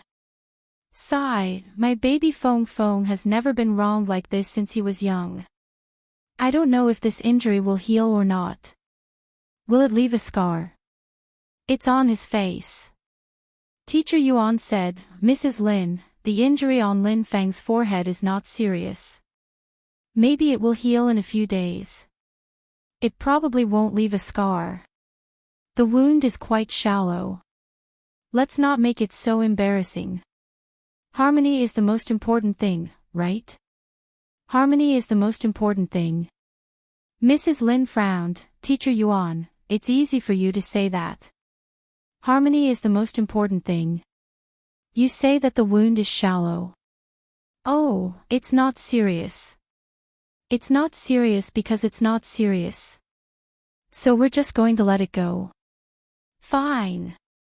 If you're going to let it go, call his son over and beat him up for our Feng. Let's just let it go." When Teacher Yuan heard that, her expression froze. This Mrs. Lin was too much. How could she say that? It was just a child. How could she make things difficult for a child? "Hit my son." When Muyaja heard this, he laughed coldly. "I'd like to see who dares to touch a single strand of my son's hair." His words were not harsh, and his voice was not loud. He had a smile on his face, but he was imposing without being angry.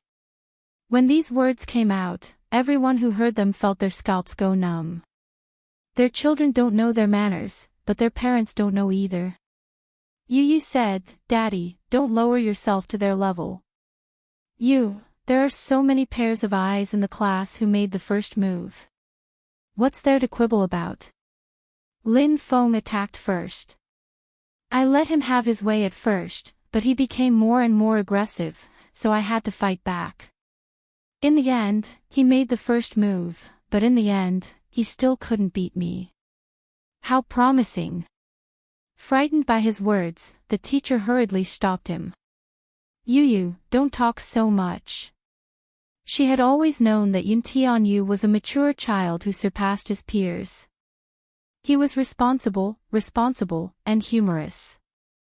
Although he was not the oldest in the class in terms of age, the other children treated him as a big brother.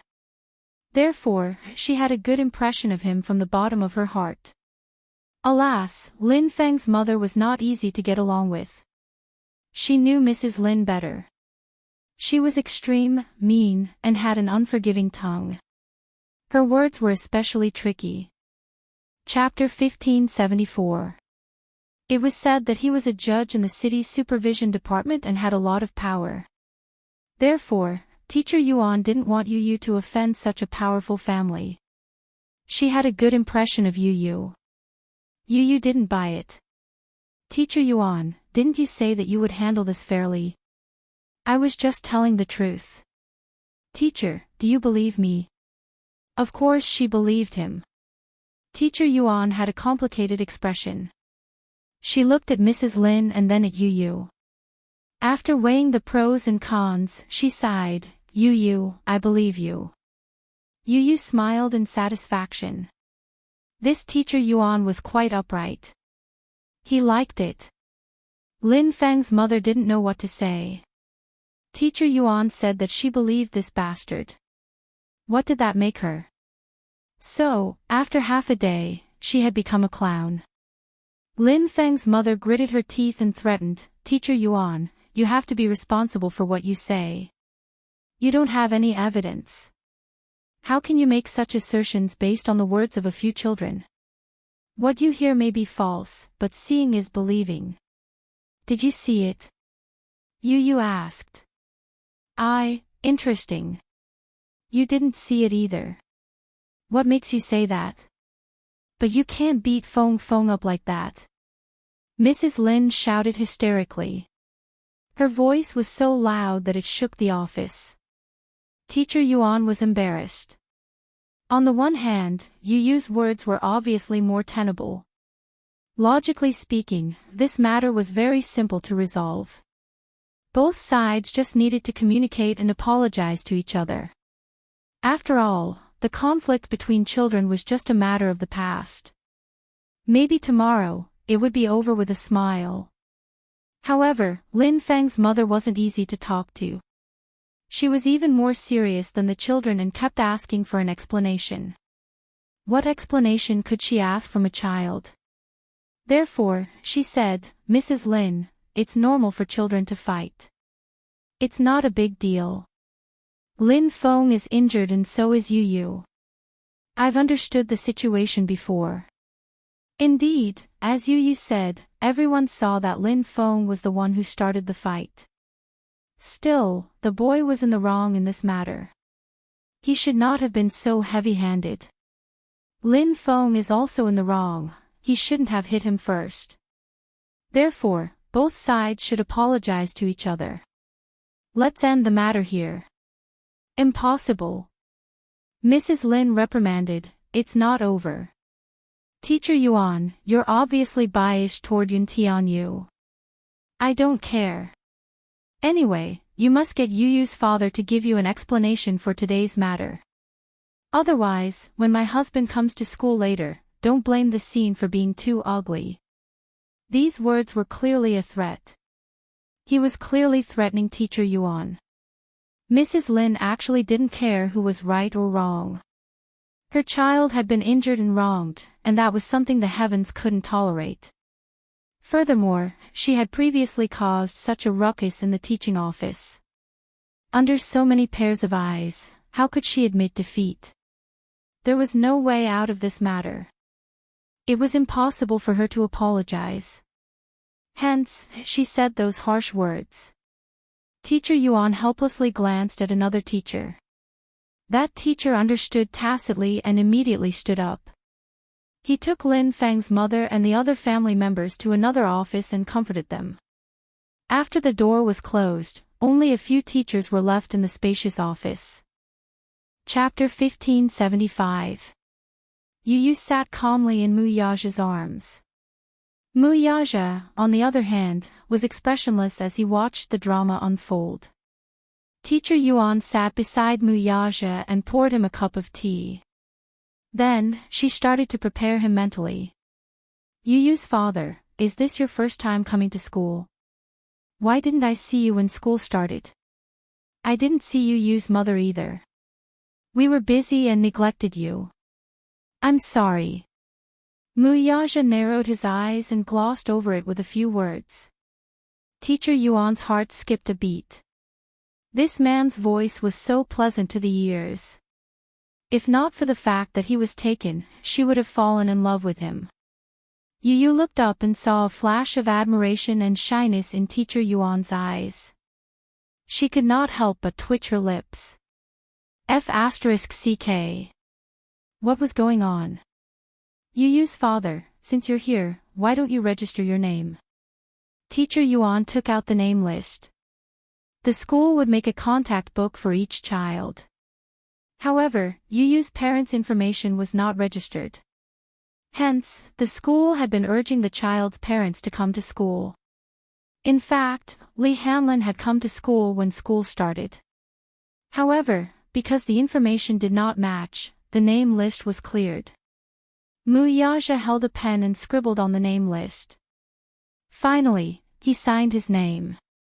Teacher Yuan glanced at it and was shocked. Your surname is Mu. Yes. She was a little surprised and said, oh, so Yu doesn't follow your surname. Mu Yaja looked up disapprovingly and asked, does it matter whose surname he follows? Teacher Yuan was speechless. She exchanged a few pleasantries and said, of course, it doesn't matter whose surname he follows. His mother is busy. If there's anything in the future, you can contact me directly. Okay. Teacher Yuan paused and then asked tentatively, so, Yu's father, how do you intend to deal with this matter? I'll deal with it as I should. Teacher Yuan hesitated and moved closer to him. She lowered her voice and said, Yu's father, there's something I have to tell you. Lin Feng's father and mother are not simple people.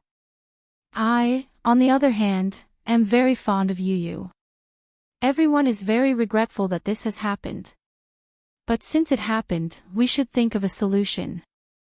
But you should know that there's no such thing as absolute fairness and justice in this world. Actually, Yu should not have offended Lin Feng's mother this time.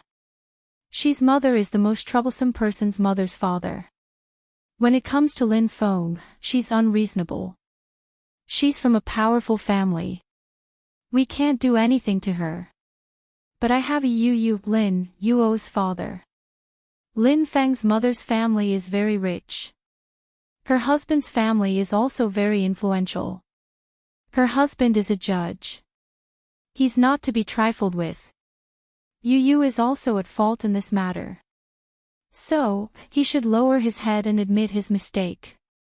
Then, he should apologize to Lin Feng and pay for the medical fees. Then, this matter will be over. Why wouldn't he do it? We don't want to make a big deal out of this matter for Yu's sake. Sigh. Mu Yaja curled his lips and said coldly, as a teacher, how can you say that in front of a child? Chapter 1576. Mu Yaja said calmly. He paused and raised his head. His voice was cold and soft. Is that what you mean? As soon as he finished speaking, Teacher Yuan's face immediately turned red. It was so red that it looked like blood was dripping from his face. Yu's father, you should know that I don't have any bad intentions. But isn't this for your own good? If Lin Feng's mother calls Lin Feng's father over, I'm afraid that things will get out of hand. Yu looked at Teacher Yuan expressionlessly. He had thought that this teacher was quite upright. He had misjudged her. He wouldn't apologize. Even if he had to apologize and admit his mistakes, Lin Feng should apologize to him first as he was also in the wrong. That was the basic principle. Mu Yaja didn't think that Teacher Yuan was saying that for Yu's sake. Immoral values. Did she think that by saying that, she would be able to give the child the best education? She had to admit her mistakes when she did something wrong. But that didn't mean that whoever had a stronger family background or a stronger father would have to bow down to the other party. That didn't make sense. Hence, Mu Yaja narrowed his eyes and said coldly, the child is still young. I hope that the education he receives will at least be immoral. Teacher Yuan's words just now are disappointing. Yu's father, please don't misunderstand. I really like Yu. I'm only saying that for your sake. Mu Yaja interrupted her. There's no need for you to think that way. Teacher Yuan's face revealed a dejected expression. Yu Yu said, Teacher Yuan, I didn't do anything wrong. Why should I apologize? Lin Feng was the one who attacked me first. I was just defending myself. The injury on his forehead wasn't caused by me. So, why should I apologize? Yu Yu. Teacher Yuan was helpless. Why did Lin Feng hit you for no reason? I heard from my classmates that it was because you said harsh words that provoked him, so he was unable to restrain his anger and hit you. You shouldn't have scolded him and angered him. I didn't scold anyone. Yu Yu said innocently with a kind expression. Lin Feng had been humiliated and infuriated, so he had attacked first. At this point, Mu Yaja focused on the main point. Why did you have a conflict? Yu Yu suddenly pursed her lips and stopped talking. There can't be a conflict for no reason. Mu Yaja hugged his son's shoulders and said patiently, Tell Daddy, What is the reason? All right. I'll tell you. Helplessly sucking in a deep breath of cold air, he answered, That's because he insulted me and Mommy. The reason why Yu Yu had insulted him was because Lin Feng had spoken rudely first. Yu Yu and Lin Feng were in the same class when they were in kindergarten. At that time, Lin Feng and Yu Yu didn't like each other. Everyone in the class, regardless of gender, liked to play with Yu Yu. They stuck to him and said, Yu Yu long and Yu Yu short all the time. However, no one was willing to play with him. Lin Feng was used to being spoiled at home. Therefore, he was arrogant and had a strong physique. Many children stayed away from him. Chapter 1577. Yu Yu could not gain any advantage over the tall and burly Lin Feng. At that time, the kindergarten teachers knew very well that they could not afford to offend Lin Feng's parents. In comparison, Yu Yu was much easier to bully. After all, who would look up to a single-parent family? Everyone saw the mother and son pair as small fries. Who would be willing to offend someone whom they could not afford to offend for Yu Yu? The neighbors in the neighborhood mocked and ridiculed Yun Shishir, not to mention the snobbish teachers in the kindergarten. Because Lin Feng wasn't an ordinary child, the teachers didn't dare neglect him. Regarding this matter, they dealt with it as if it was a small matter, and a small matter was nothing. Yu Yu felt extremely aggrieved, but he could not say anything. After he got injured, he did not dare to say anything to Yun Shishir. Even when he took a bath and treated his wound, he did it secretly. Firstly, he was worried that his mother would be sad if she saw it. Secondly, he was afraid that his mother would find him in school. Lin Feng's family background was special. At that time, their family background was average and could not be compared to his. It was also from then on that Yu Yu made up his mind to become stronger and let his mother live a happy life in this world where the strong preyed on the weak. That was what he thought, and he did it. Now, not to mention his father, even with his own strength, he did not need to be wary of Lin Feng's family background.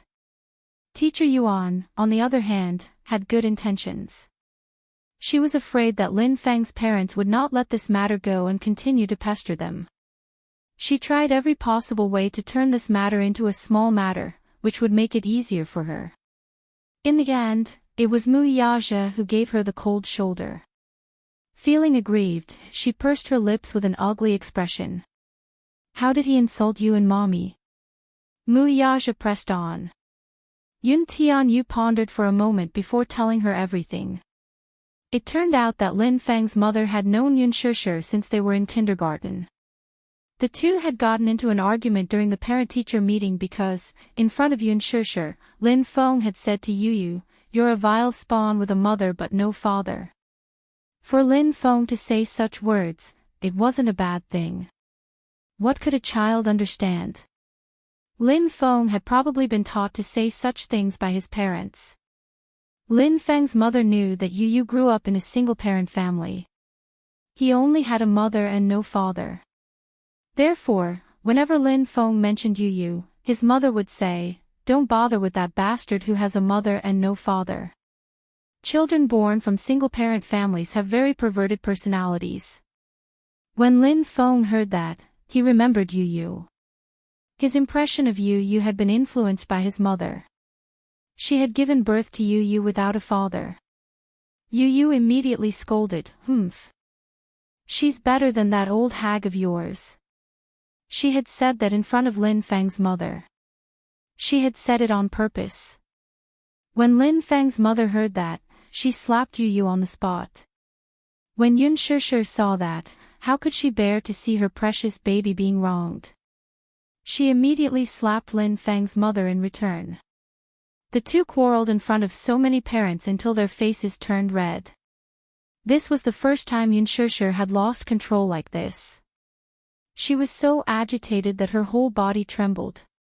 In the end, the principal rushed over and stopped this farce. However, this feud was formed just like that. Chapter 1578. First, he asked in a strange tone, "Is your mommy coming to the parent-teacher conference today?" Yu Yu did not raise his head and said indifferently, "My mommy isn't coming." Lin Feng was about to sneer at him when Yu Yu said, "My daddy is coming." Lin Feng's eyes widened. "I thought you didn't have a daddy." His mother had always told him that Yu Yu did not have a father, but he said that his father would come to the parent-teacher conference. Ha! Could it be that he was bragging? Yu Yu did not pay much attention to him. He did not want to talk to him. However, as soon as class ended, the classroom was filled with gossip about him.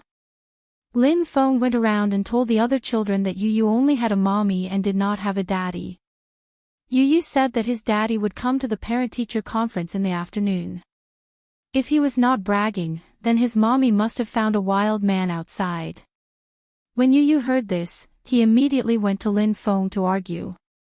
Of course, Lin Feng was not as eloquent as Yu Yu. After a few arguments, he was at a disadvantage. In a moment of anger, he raised his fist and punched him. In the past, Yu Yu would not have been able to win against him. However, after the summer break, he had learned some fighting skills from Xiao Yichen. In just a few moves, he had subdued this arrogant and despotic little guy and beaten him black and blue. Even though he was also injured, it wasn't as bad as Lin Feng's. Lin Feng cried and threw a tantrum. The whole family gathered and majestically rushed to the school to demand an explanation. When Mu Yaja heard this, his face darkened. What did he mean by having a mother but not a father? Mu Yaja did not dare to imagine how Yun Shishir and Yu Yu had spent the past 7 years. Could it be that this kind of vile mockery had accompanied Yu Yu throughout his childhood? At the thought of this, Mu Yaja's heart ached. Such unbearable words actually came from the mouth of a 7-year-old child. It was hard to imagine how low this child's upbringing was. Lin Feng's mother had acted so arrogantly, and teacher Yuan had said that Lin Feng came from a rich and powerful family. How could he raise such a rude child? He was an adult, so naturally, he couldn't argue with an ignorant child. For a child to have such a good upbringing, it was all because of the parents' education. Hearing this, Mu Yaja let out a cold snort. His eyes glinted as he said coldly, You didn't do anything wrong." These words were undoubtedly meant for Yuan Laoshi to hear. At the same time, it also expressed his stance and attitude. His child did not need to apologize to anyone. The other party had insulted him and attacked him first. Regardless of whether it was due to emotion or reason, his son had merely used a legitimate form of defense. What was wrong with that? When teacher Yuan heard this, his face turned red. He wanted to say something but stopped himself. He didn't know what to say. Chapter 1579. Pausing for a moment, teacher Yuan explained sincerely, "Everyone says that a school is a place to educate and educate. In the process of education, as a teacher, we do need to take up the responsibility of educating our children. But this responsibility is a responsibility, and as a parent, we have to shoulder it. In school, the 4 seasons of the year, 2 semesters, 7 hours a day. The rest of the time, we spend with our parents. In terms of education, parents also have an undeniable responsibility. But as you know, which child these days isn't precious? If the teachers are strict with their education, those parents who dote on their children will trample over the school's threshold. Especially Lin Fang's parents, they are especially tricky and cannot be provoked. I don't know how to educate them. I can only do my part. But in this aspect, I especially like Yu Yu. Yu Yu is young, but he is very mature and sensible. In class, he is obedient and respectful to his teachers. I especially like him. So, as a teacher, I can only hope that you don't let your child suffer too much in this aspect. More importantly, I don't want you to offend the Lin family. Maybe you will say that I am snobbish, but this is the cruel reality of society. I really have no choice. I am doing this for Yu Yu's sake. This long speech sounded sincere, but Mu Yaja felt that it was too laughable and pompous. This kind of reason was not valid at all. Yu Yu's face was also cold. From the beginning to the end, he remained silent and did not say a word. As he watched Teacher Yuan patiently persuade him, he felt that it was ridiculous. Did you know why he worked so hard? He worked so hard to live a life far away from these idiots.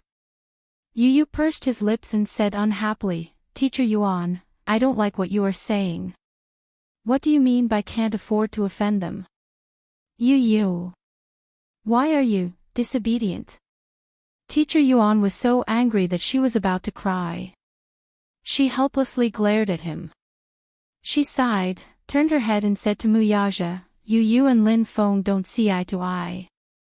Wait until we resolve this peacefully. I'll see if we can separate Yu Yu and Lin Feng. Then, we'll be in different classes. Anyway, I think that Yu Yu is a very likable child. No matter which class he is in, the children are all willing to play with him. But this Lin Feng is an accident. Class allocation.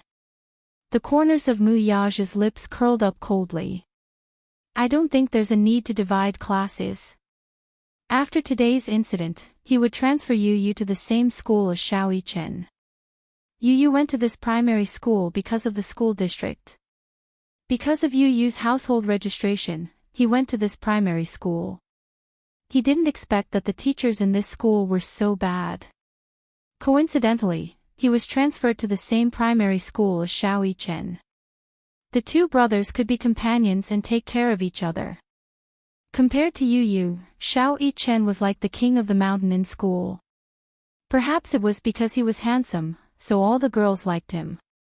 Perhaps it was also because he had a strong physique, so all the boys in the school admired him and were willing to be his fans. Xiao Yichen's school was funded by an education corporation that was working with Mu Group. Mu Group had also invested a large sum of money in the education of the teachers. The standards of the education were outstanding. In addition, with Xiao Yichen taking care of him, Yu didn't have to worry about being bullied. Chapter 1580. Teacher Yuan looked surprised. She couldn't hold it in any longer and said bluntly, Yu Yu's father, I'll be honest with you. Previously, there was another child who didn't get along with Lin Feng. The parents of the two children got into a fight because of everyone. In the end, both parents refused to back down. In the end, Lin Feng's father stepped in and used some tricks. In the end, the child had no choice but to transfer to another school. That's why I told you not to go against the Lin family. Mu Yaja closed his eyes impatiently. He couldn't control himself and was about to explode when he heard Teacher Yuan's words. The door was suddenly pushed open. It was the principal of the school. She hadn't expected that the principal would be alarmed by this incident. Teacher Yuan stood up in shock. She said in a trembling voice, Principal Wu, why are you here? This is... Principal Wu glanced at Mu Yaja and asked. This is Yu Yu's father, Mr. Mu. Oh, nice to meet you, Mr. Mu. Principal Wu greeted him indifferently. Then, he regained his solemn expression and said, Teacher Yuan, please come to my office for a moment. After saying that, he turned around and left. Teacher Yuan suddenly felt uneasy. She said goodbye to Muyaja and left in a hurry. The moment the door closed, Yu suddenly covered the back of Muyaja's hand. Daddy, why did you come to school? I remember that you have a meeting in the morning. Why don't you go back to work? I'll take care of things here. It won't be a problem.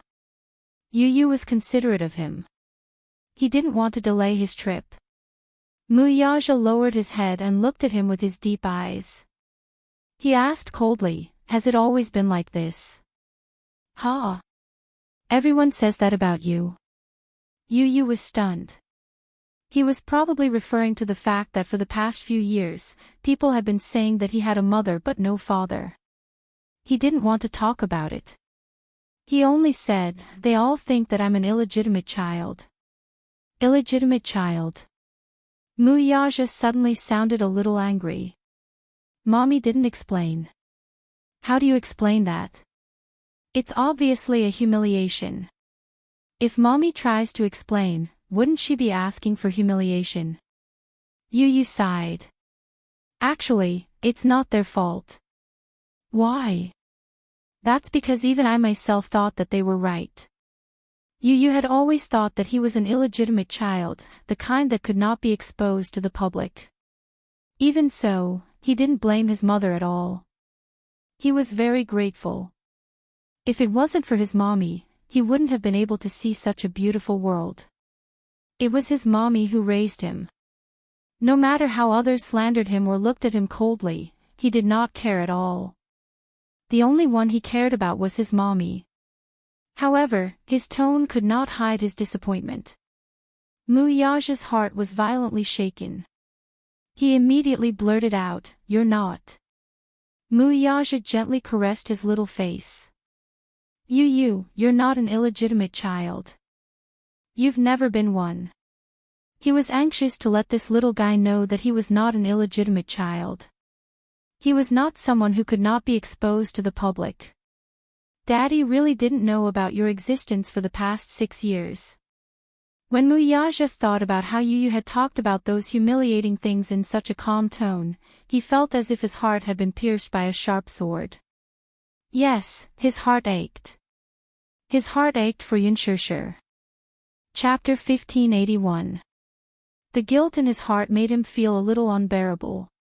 He suddenly felt that he could never make up for the past 7 years of emptiness. Yu was only 7 years old. He should have had a beautiful and carefree childhood, but because of the lack of fatherly love, he had suffered so much. He didn't dare to imagine how painful it must be for a child to face such mockery and ridicule. Muyaja gently caressed Yu's rosy cheeks, his slender fingers brushing against his delicate skin. Then, he said in a low voice, "I'm sorry that Daddy has made you suffer for so many years. It's all Daddy's fault." Yu was stunned. He had never thought that Muyaja, who was usually not good with words, would say such warm words to him. In his heart, Muyaja had always been a cold and dignified figure. It seemed that he would never say such touching words. However, Yu was really touched by Muyaja's heartfelt words. He could tell that every word that Muyaja said was from the bottom of his heart. So much so that he forgot to react for a moment. He just stared at him in a daze, as if he couldn't believe it. The pain in Muyaja's eyes couldn't be faked. Yu saw it all. Daddy's heart was aching for him. This kind of feeling was really very warm. The position of the heart suddenly became warm and comfortable. He didn't know whether to be happy or worried. He was happy that Daddy cared for him. This feeling made him feel very warm. Very good. What made him worried was the dejected look on the man's face, which stung him a little. His heart ached. Muyaja didn't know what was going on in his little head. His handsome eyes curved slightly as he gently kissed his forehead. "Listen, in the future, with Daddy around, no one can bully you."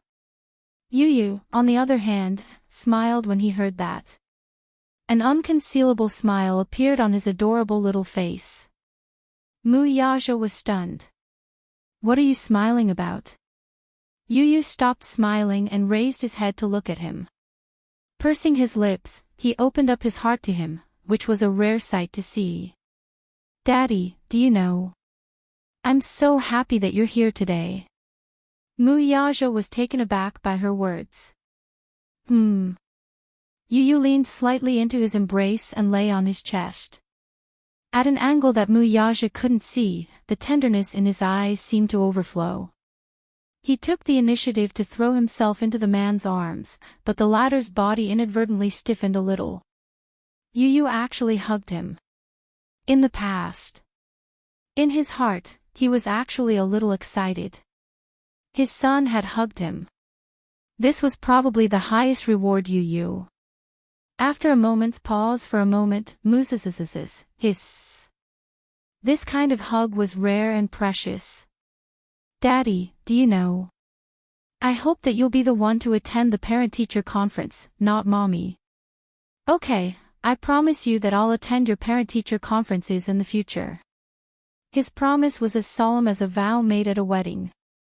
His expression was solemn and respectful.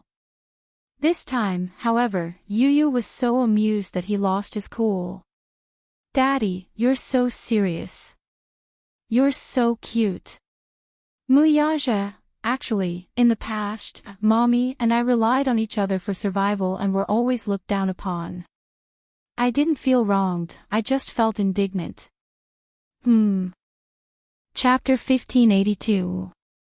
Yu Yu continued, Grandpa used to ask Mommy to find a good man because he said that if the family didn't have a man of indomitable spirit, others would look down on us. But Mommy has always wanted to be strong. She has always been alone because of my feelings. So I thought that if I didn't have Daddy, I would have to be strong to protect Mommy and this family. Pausing for a moment, a smile appeared on his adorable face. But it's different now. Yu Yu lifted his head from his arms and looked at him seriously. Daddy, I have you. Mu Yaja looked at him tenderly. Suddenly, he stroked his cheek gently. Yu Yu placed his hand on the back of his father's hand. Daddy, you will always be with Mommy and me, right? Yes, Mu Yaja said seriously. I will do it. That's great. But Daddy, if you were to resolve today's matter, how would you resolve it? Yu Yu suddenly asked. He was a little curious about how his father would resolve this matter. If he hadn't stepped in this time, with his methods, he would have definitely bullied the Lin family. Now that he had the ability and capital to do so, he didn't need to be bullied by others anymore. But since his father had stepped in, he would naturally let him handle it. When Mu Yaja heard this, he said domineeringly, I won't let anyone who bullies my son off. Yu Yu was once again amused. Very good, that's very Daddy's style. As he spoke, he suddenly asked quietly, do you know why that brat Lin Feng doesn't see eye to eye with me? Why? Because he has a crush on a girl in class. She's always following me around all day long. That brat is probably jealous, so he's always looking for trouble with me. Yu Yu's tone was as mature as an adult's. It didn't match his adorable appearance at all. Mu Yaja's lips twitched violently. He was still so young, but he already had the entanglement of love and hate in the adult world. Kids these days are so precocious. Because of a girl, he actually started to imitate adults to fight for a girl's affection. Are there many girls who like you in class? Mu Yaja brought up Yu Yu's troubles. He let out a melancholy sigh, and the expression on his face instantly turned gloomy. Yeah, a lot. It's very annoying, isn't it great? Mu Yaja was very satisfied. Just like me back then. What's so good about it? Those girls are always chattering around me. I don't like it at all. Yu Yu said honestly, I like quiet girls. He liked quiet girls, but he didn't like girls who always surrounded him and weren't reserved at all. Although children at this age might not know anything about love, they simply liked him and wanted to play with him because they were moved. But there were too many people chasing after him, and he couldn't handle it. The girl whom Lin Feng liked was recognized as the cutest girl in the class. He had been in love with her for a long time, but compared to the filthy Lin Feng who played all day long, she preferred the elegantly dressed Yu, who looked like a little prince. Because of this, many girls in class were jealous of Yu. Chapter 1583. As the father and son were talking, the door was pushed open. The principal led Lin Feng's mother and Lin Feng into the room, followed by teacher Yuan. The father and son raised their heads and saw Lin Feng's mother glaring at them like a tiger watching its prey. It seemed like the principal and Lin Feng's mother had reached a consensus. They were on the same side. As soon as they entered the room, Lin Feng's mother's expression was even more domineering than before. There was a provocative look in her eyes. As soon as she sat down, she announced arrogantly, "I've already called my husband. He'll be here soon." She looked as if she was waiting for her husband to come and do something to them. In other words, she was telling him to wait. Mu Yaja remained expressionless while Yu looked disgusted. This was a classic example of using power to oppress others. The principal exchanged a few pleasantries and comforted them. Then, he said to Mu Yaja, "Mr. Mu Yaja, is it convenient for me to say a few words?" He had talked to Lin Feng's mother before.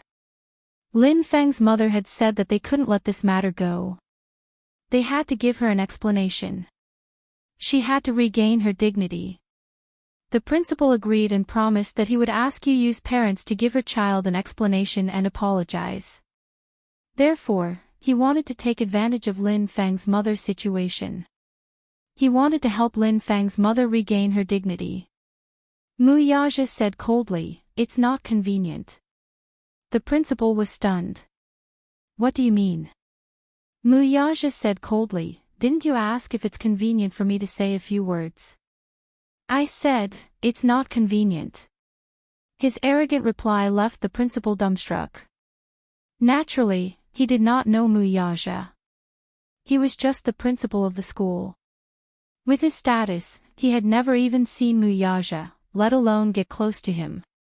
When he saw that Mu Yaja was young, he thought that he was a youngster. Therefore, he wanted to use his status as an elder to oppress him. He did not expect to be humiliated at the beginning. The principal said, "Mr. Mu, you're being unreasonable." Mu Yaja smiled coldly. "Reason is for people to listen to." The principal and Lin Feng's mother didn't know what to say.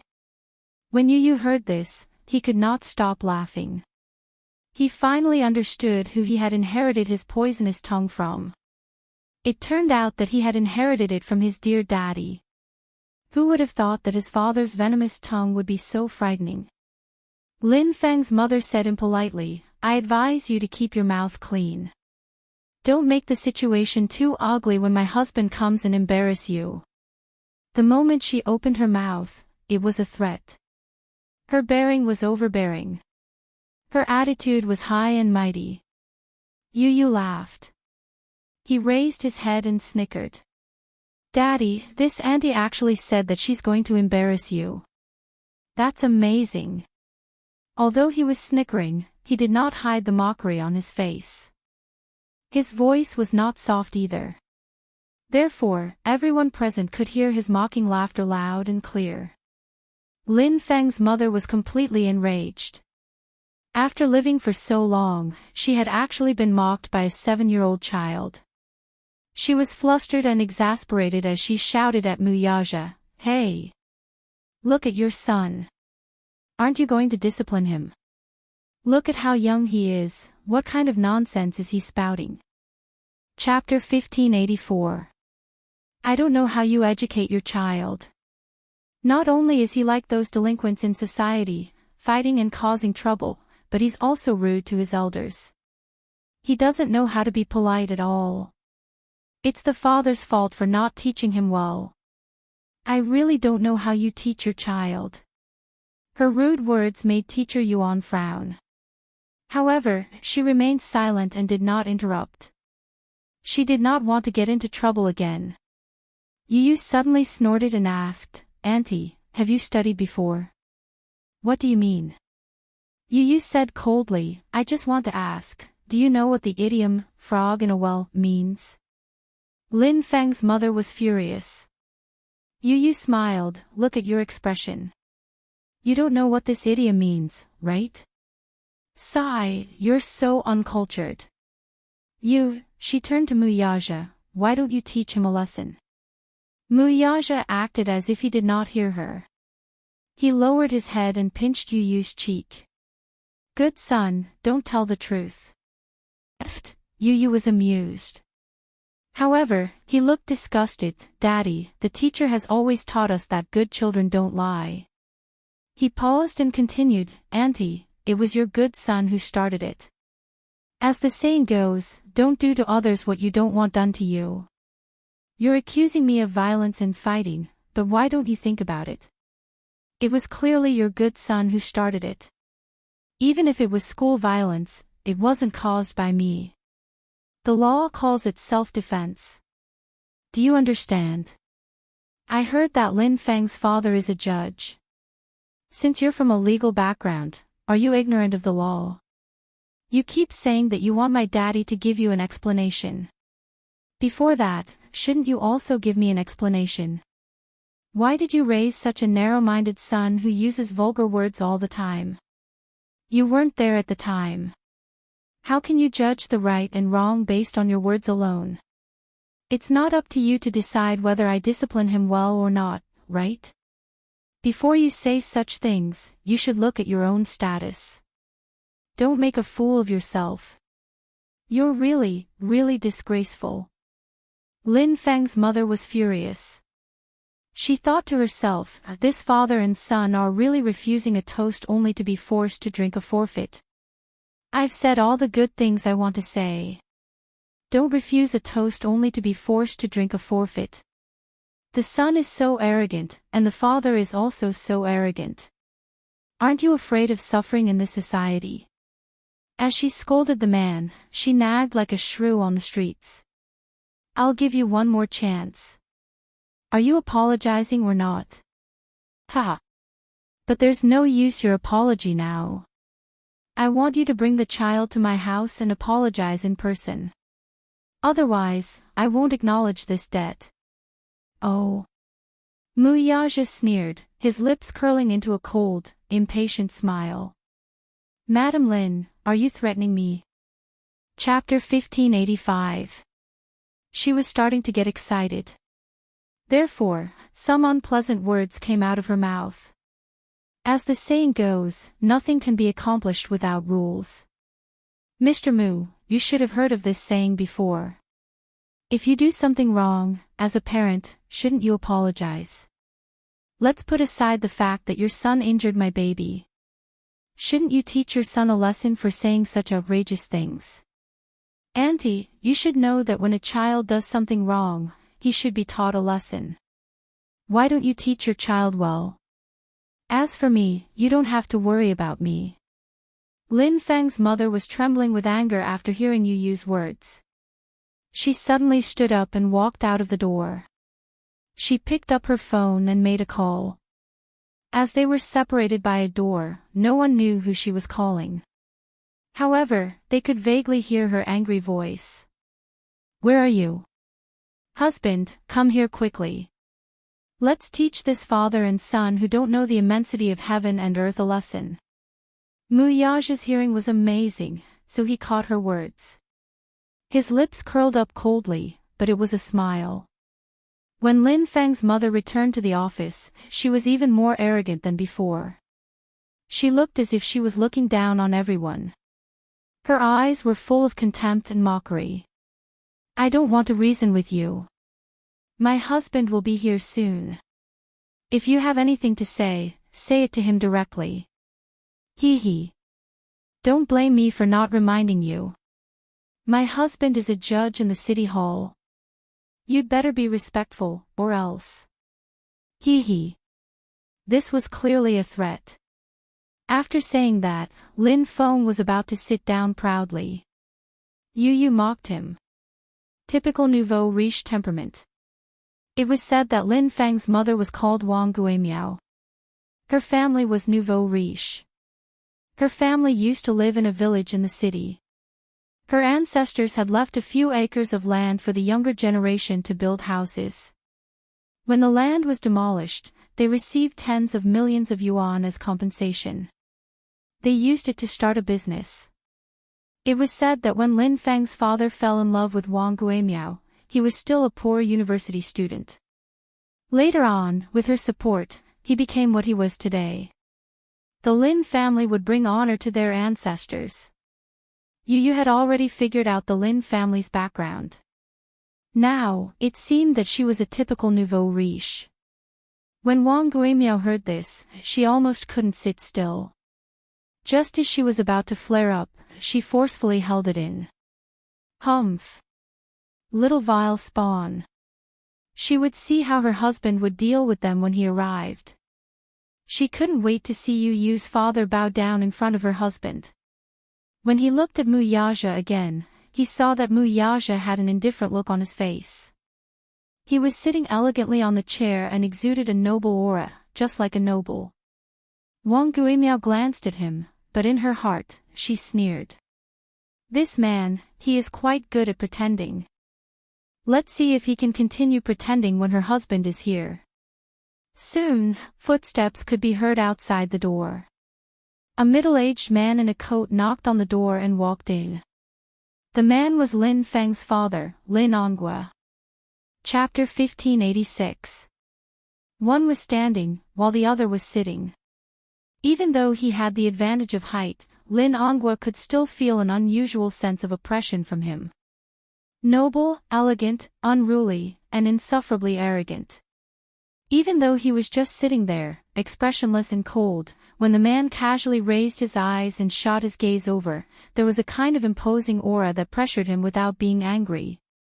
Lin Onghua actually felt an invisible pressure from the young and shockingly handsome man's eyes.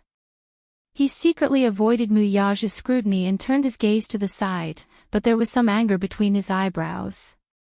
This man's gaze was too intimidating. However, he was a little suspicious. This man looked very familiar, as if he had seen him somewhere before. However, his impression of him was not too deep. This time, he had taken some time off from his busy case, so his mind was still a little muddled. Seeing that it was him, the principal immediately stood up. His expression changed. His face was flushed, but his eyes were full of flattery and pandering. Even though it was restrained, it still gave people an indescribable feeling of discomfort. Judge Lin. You're here. There was no trace of the bureaucratic tone that he had in front of Mu Yaja. One level higher than the other, one level higher than the other. This was very true. However, Lin Onghua said, Principal, don't call me that. Now that I'm not in the court, you can't call me that. The principal smiled and nodded, but the flattery in his eyes did not decrease at all. He was still cheerfully welcoming Lin Onghua and waiting for him to sit down. When Wang Guimiao saw him, she immediately went up to him. Hubby. There was a hint of rebuke and coquettishness in her voice, which caught Yu off guard and caused goosebumps to appear all over his body. What a terrifying voice. Damn it. However, Lin Onghua's face still maintained a trace of restraint. After all, he was the chief judge of the Hall of Political Affairs. He was born with a proud background and had been doing things in the court for many years. As a result, his style of speech was full of strong bureaucratic tone. He was rigid and dignified. He cleared his throat and said in a deep voice, "What is it? Your son is being bullied by other children in school." Wang Guimiao complained. "Lin Feng, come here," said Lin Onghua. Lin Feng obediently walked over. "What happened?" "Dad." Lin Feng lowered his head. As soon as he said that, tears started rolling down his cheeks. You're a man, don't cry. Lin Ongwa pretended to reprimand him, then asked with concern, tell me, what's the matter? He hit me. Yun Tian, you hit me. Lin Feng pointed at Yu Yu as his aggrieved tears rolled down his cheeks even more violently. When Lin Ongwa heard this, he immediately pulled him in front of him and carefully examined him. He originally thought that it was only his head that was disfigured, but he did not expect that his body was full of scars. It was beyond his expectations. When Lin Ongwa saw the bruises on Lin Feng's body, he was furious. He raised his head and looked at Mu Yaja. Are you Yuntianyo's father? Mu Yaja, however, nodded nonchalantly. Yes. Hubby, let me tell you, not only is Yuntianyo's father arrogant, but his words are also very harsh. Wang Guimiao exaggerated the story and then crossed her arms in front of her chest and gave an ultimatum. Anyway, you can deal with this matter as you see fit. Chapter 1587. Lin Ongwa asked again, did he hit you first? Or did you hit him first? Of course, it was that uneducated guy who hit him first. Our Feng Feng has always been a good boy. He never causes trouble. In the end, our Feng Feng was framed and accused of being the one who attacked first. How is that possible? Feng Feng has always been protective of his classmates. Lin Ongwa nodded. I understand. Wang Guimiao was secretly pleased. Her husband was amazing. He had just arrived, and the situation was completely under his control. Look at how Yu Yu's father was so scared that he didn't say a word. He must have been scared out of his wits. Seeing that the situation had changed, she immediately put pressure on the principal. Principal, you have to deal with this matter fairly. Yu Yu's father, you have to give us an explanation today. First, you have to apologize to our child. Then, you have to take our child to the hospital for a full body checkup and apologize. This is a must. Then, you have to pay for the medical fees, nutrition fees, and compensation for our Fingfing's psychological damage. You have to be clear about all these. If you have a proper attitude, we won't pursue this matter further. Lin Ongwa walked to Mu Yaja and sneered. Sir, tell me your name first. Mu Yaja looked up and said slowly, Mu Yaja. His voice was clear and cold. He had the elegance of a noble. However, the moment his voice fell, Lin Ongwa was fiercely stunned. Mu Yaja. This name was too familiar. These 3 words were like a towering mountain. They resounded like thunder in his ears. How could he not have heard of it before? Could it be the same name? It couldn't be the real Mu Corporation, right? Lin Ongwa wanted to get lucky and said, your name is so familiar. It's exactly the same as the name of the crown prince of the Mu family. Ha! Mu Yaja sneered. There's no one else with this name in the capital. Lin Ongwa was stunned again. There was a hint of panic on his face. He stared at him blankly without blinking. He didn't dare to make any wild guesses. After a long while, he spoke in a provocative manner, but changed the way he addressed him. You are, what? Lin Ongwa looked a little uneasy. Are you there? Chairman Mu of the Mu Corporation. Mu Yaja was a little impatient. You asked for my name, and I'll tell you. If you have anything to say, just say it. Don't waste my time. My time is more precious than yours. As soon as he finished speaking, Lin Ongwa's eyes widened and he staggered back a step. His eyebrows collapsed helplessly. This man's attitude was very clear. It looked like this time, his blind wife had offended a big shot that she shouldn't have offended. The person in front of him was probably the mysterious and noble crown prince of the Mu Corporation. At first, Lin Ongwa had noticed him when he first entered the door. He only felt that this man had an arrogant aura, and he had the noble aura of a high-ranking official, as if he was a member of a powerful family. However, at this moment, he did not realize where he had seen this handsome face before. Chapter 1588. The Mu family's existence in the capital was enough to shake the entire financial market. As the #1 aristocratic family in the capital, the Mu family's inexhaustible wealth aside, the Mu family's inextricable connections between the black and white was enough to make him weak in the knees. He could offend anyone, but the Mu's offending them was akin to cutting off his own path of retreat. Lin Hongguo wanted to cry but had no tears. He stood in front of Mu Yaja with a proper posture, but his face was no longer as haughty as before. Instead, his expression was filled with complicated conjecture. Faced with this suffocating atmosphere, for a moment, he did not know how to resolve it, even though he had been in the bureaucracy for a long time.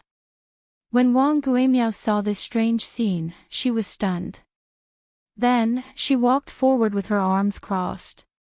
She didn't know what had happened, but when she saw Lin Hongguo's dazed appearance, she felt strange. "Hubby, what's wrong with you?" She was even more confused when she saw his pale face. She could not help but push him. "What's wrong?" Yu chuckled. "He's scared silly." Wang Guimiao was infuriated when she heard that. Things were different now. With Lin Hongguo around, she was confident that she had someone to rely on. Hence, she spoke without thinking. "Little b *st*rd, shut up. You don't have the right to speak here." Hearing this, Mu Yaja's eyes shot up and swept over him with a sharp gaze. Lin Hongguo watched with trepidation. Wang Guimiao's words scared him so much that he almost suffocated. How could he have expected that his wife would be so ignorant as to not know how to size up the situation? She opened her mouth and spoke rudely. He immediately became furious and scolded, "Shut up. Don't be unreasonable." It was important to know one's place, but his wife did not know it at all. Thinking that he was teaching Yun Tianyu a lesson for her, she echoed, "That's right. Shut up." Yu suddenly felt like laughing as he looked at his wife as if she were a pitiful worm. Behind him, Mu Yaja's face turned uglier. Lin Hongguo gritted his teeth, turned his head abruptly, and gave his wife a tight slap. Smack! "I told you to shut up." With that, he turned to face Mu Yaja with cold sweat dripping down his face. "Chairman Mu, I'm sorry. My wife has been presumptuous in front of you and said something she shouldn't have. A great man won't hold a grudge against a petty person, so please don't take it to heart. Just treat it as if she's spouting nonsense." His tone was full of flattery. Lin Hongguo looked at him in cold sweat. Observing his expression, he felt that being in the king's company of a tiger. Everyone, especially Teacher Yuan, was stunned into silence by the sudden turn of events. She thought that, with Lin Hongguo's arrival, the boy's father would understand her words and begin to lower his head, apologize to the other party appropriately. As the chief judge of the Hall of Politics and Law, Lin Hongguo had several titles above his head. His status was lofty, and he had an unquestionable majesty. What about now, though? Why was Lin Hongguo the first to bow down to Mu Yaja? The principal was even more bewildered. He had no idea what was going on. Wang Guimiao felt the most aggrieved. Chapter 1589. Most importantly, even until now, she still didn't understand how this mysterious slap came about. Why did he slap her? Did she say anything wrong? What kind of insanity was this Lin Hongguo suffering from? Was he crazy? Him. Why did he slap her for no reason? Wang Guimiao turned around angrily and pulled Lin Hongguo's arm. With a red face, she roared with grievance and hysteria, "Lin Hongguo, have you lost your mind?" Lin Hongguo looked at her and sighed helplessly. He rolled his eyes at the ceiling and held his forehead. He turned around and pointed at Wang Guimiao. For a moment, he was so angry that he could not say anything. Wang Guimiao was even more confused. She held back her tears and yelled at him, say something. Say something. Why did you slap me for no reason? What's wrong with you? Stop talking. Be quiet, and sit back down obediently. Don't say anything, do you understand? She was like a clown. Not only did she make a fool of herself, but Lin Ongguo was also afraid that she would continue to blabber and offend the Mu group. Then, her whole family would have no way out. It was not easy for him to get to where he was today. He did not want his bright future to be ruined because of such a small matter. His worry was not unfounded. There were people from the Mu family in the city hall. Although Lin Ongguo was a judge and had a good reputation, this man's words could make all his hard work go down the drain. However, he really did not know what to do now that the situation had developed to this stage. He could only hope that his wife, who had always been restless, would not add fuel to the fire. He did not want things to get out of hand when the time came. However, Wang Guimiao did not understand his good intentions. Instead, she questioned him sternly, Wang Guimiao, I want to ask you, what's wrong with you? You, Lin Ongguo looked at her in disbelief. He was so impulsive that he wanted to strangle her to death. Why was she so ignorant? Was she trying to get him killed? She was a burden. He looked at her. She could not do anything right, but she was good at ruining things. You have no right to speak here. Get out of my way. Lin Ongguo, don't be too, sit there. Lin Ongguo's tone suddenly rose, and his sharp eyes signaled. Wang Guimiao's heart suddenly skipped a beat. She was afraid of him from the bottom of her heart. The look in his eyes and the look on his face showed that he was really angry. No matter how unwilling Wang Guimiao was, she could only sit to the side dejectedly and listen obediently. Although she didn't know what she had done wrong, Wang Guimiao could only sit to the side and listen obediently. Lin Ongguo turned around and apologized to Mu Yaja with an incomprehensible reverence. Chairman Mu, I'm sorry. My wife is insensible and has offended you. Please forgive her. Offended? Mu Yaja cocked a brow, but his voice was filled with an irresistible authority. Judge Lin, how can I dare to take the blame? She just said that she's going to teach us a lesson. Lin Ongguo was so scared that he almost suffocated. He immediately shouted, how dare she? Chairman Mu, she was just joking. Yu crossed her arms and did not give him a way out. She was just joking. She even called me a little b******. Chapter 1590. The principal watched from the side, trembling with fear.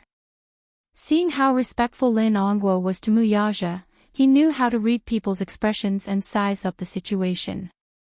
Seeing how respectful Lin Ongguo was to Mu Yaja, he thought to himself, how important must this man be? Hence, he kept quiet and did not dare to act rashly. Teacher Yuan's displeasure had also disappeared.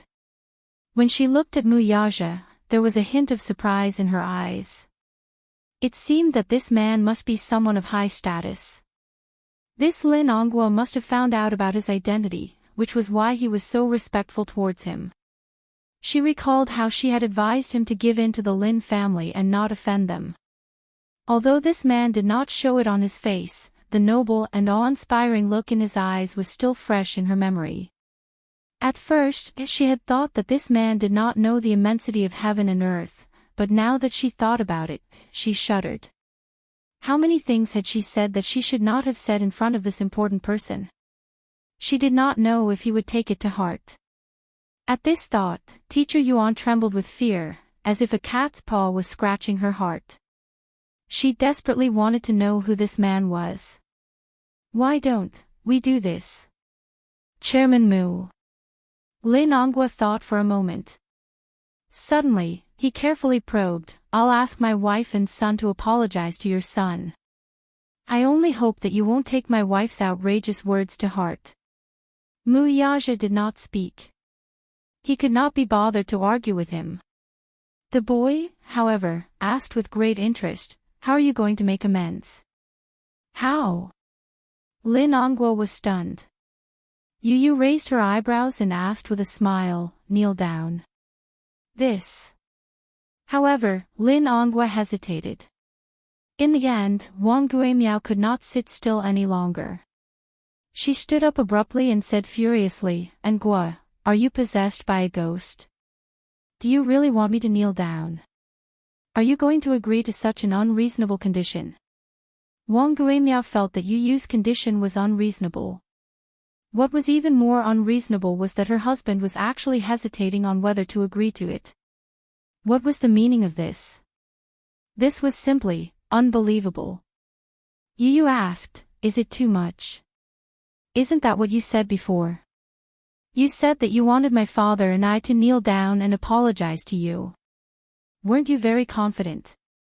Such blatant humiliation was still fresh in his memory. Although she didn't say it in front of Muyaja, Wang Guimiao shouted it in the office before Muyaja came. He heard it loud and clear. Muyaja frowned. She said that. Lin Ongwa's heart skipped a beat. He suddenly turned around and asked, "Did you really say that?" Wang Guimiao panicked. She did say that before, but those were just words spoken in a fit of anger. How could they be taken seriously? Muyaja's eyes turned even colder. Ha! Judge Lin, you're really good at disciplining him. Having said that, he carried Yu and stood up. He didn't want to waste his breath on these people. He was furious. He wanted to go back and teach the Lin family a lesson. Otherwise, who did they think his son was? That any Tom, Dick, or Harry could come and bully him. Ha! Chapter 1591. Wang Guimiao was flustered and exasperated. Her eyes were red, but Lin Ongwa's expression was too flustered, to the point that she did not dare to say anything. She vaguely realized that perhaps it was because this man's identity was too powerful that her husband was so careful to plead for leniency. "I think it's fine," Muyaja said as his gaze fell on Lin Ongwa's arm. "Get out of my way. Chairman Mu," Lin Ongwa insisted. Muyaja's gaze turned even colder as he gave him a sidelong glance. Lin Ongwa did not dare to be in a stalemate any longer. He could only step aside resentfully and watch him leave with regret. When Muyaja left, the office was in an uproar.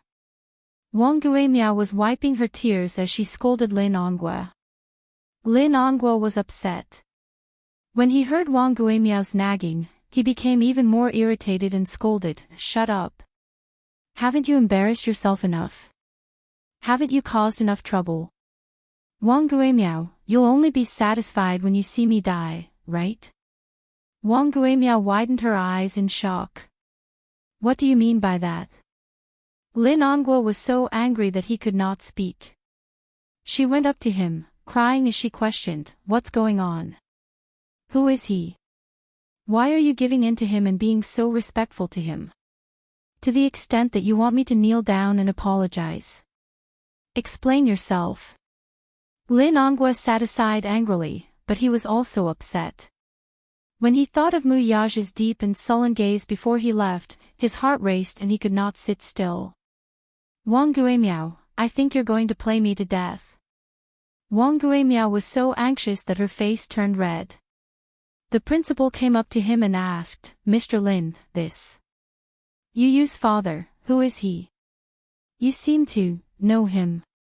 Lin Ongwa sneered, but it was more like he was mocking himself. "If I could know such a person, everything would be easier. What a pity. I know him, but he doesn't know a nobody like me." This, Teacher Yuan was flabbergasted, too. Lin Ongwa suddenly said in a low voice, "Do you know that this is Muyaja, the Mu Group CEO? I've offended him this time. I don't know what he's going to do to me." Mu. Ah. The principal was stunned when he heard that. Mu Group. Isn't the capital's Mu? Oh, God. A name that reverberated like thunder in the ears. Impossible, right? Isn't Yuntianyo's surname Yun?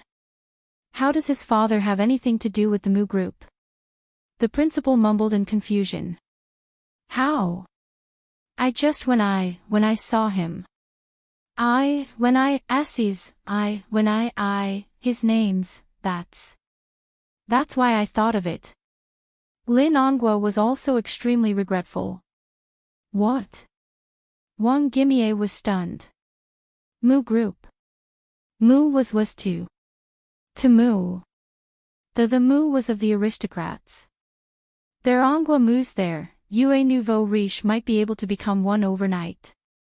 The aristocrats, on the other hand, only appeared once every 300 years.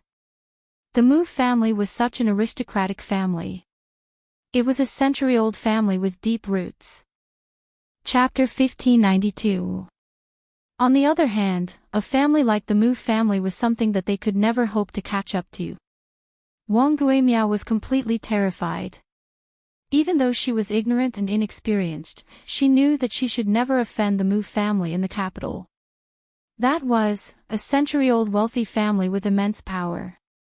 Mu Yaja carried Yu Yu to his class and packed his bag. He was supposed to attend the parent-teacher meeting in the afternoon, but he was not going to attend it. He decided to transfer his son to Xiao Yichen's school. It was recess time, and it was almost lunchtime, so the class was very noisy.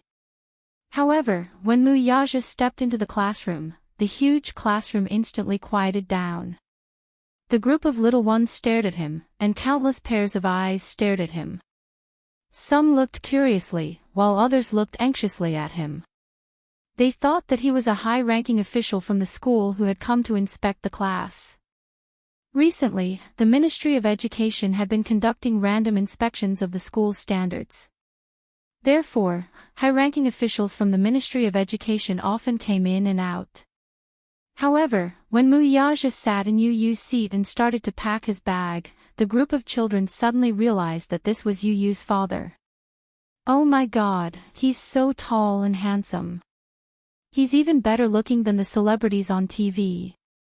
However, it was Mu Yaja's first time in school, and it was also his first time walking into a class of little ones. It was his first time appearing in school as a parent.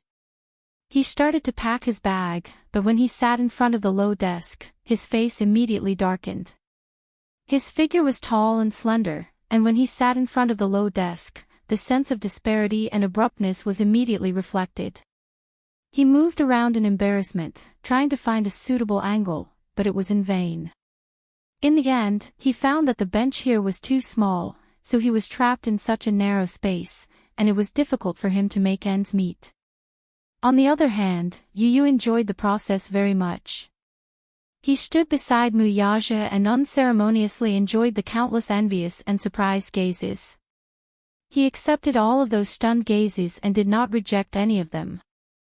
Many children were envious of Yu Yu for having such a young and handsome father. They were children after all. Although they were childish, there were all kinds of comparisons between them. At most, they would compare their parents. They would compare whose mother was younger and prettier, whose father was more handsome, whose family was wealthier. It was more or less these. Mu Yaja glanced at Yu Yu. At that moment, the little one had his hands behind his back. Mu Yaja was full of smiles, he was very happy, and proud of himself. If it was in the past, he would have been envious. He would have enviously looked at other students' fathers. Now, he had become the object of envy. He was in a good mood. Mu Yaja pursed his lips and could not help laughing.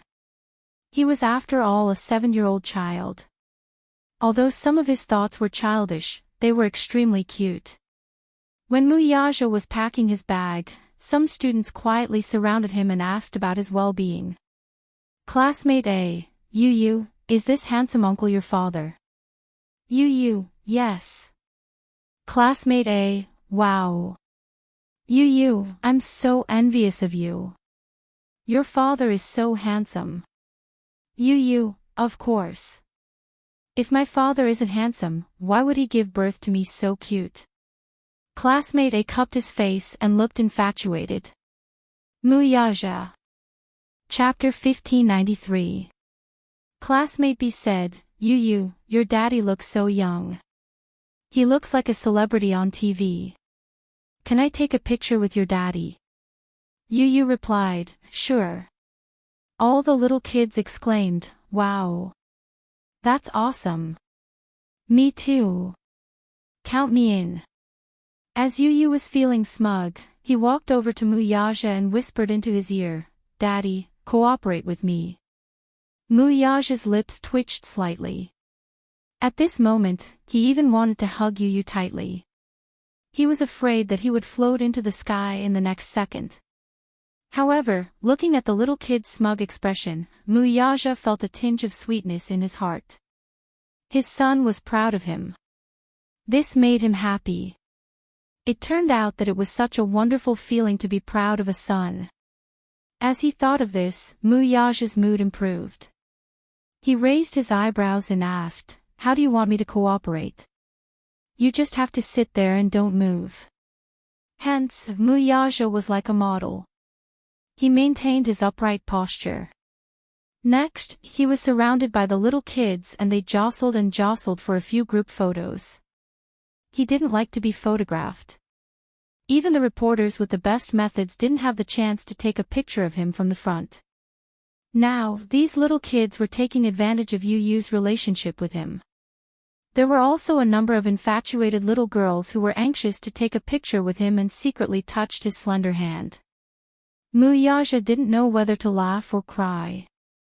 Classmate C said, Yu, your daddy is so beautiful. Why don't I exchange places with you? I'll give you my daddy and you give me your daddy. When Yu heard this, his expression became serious and cold. No. Why not?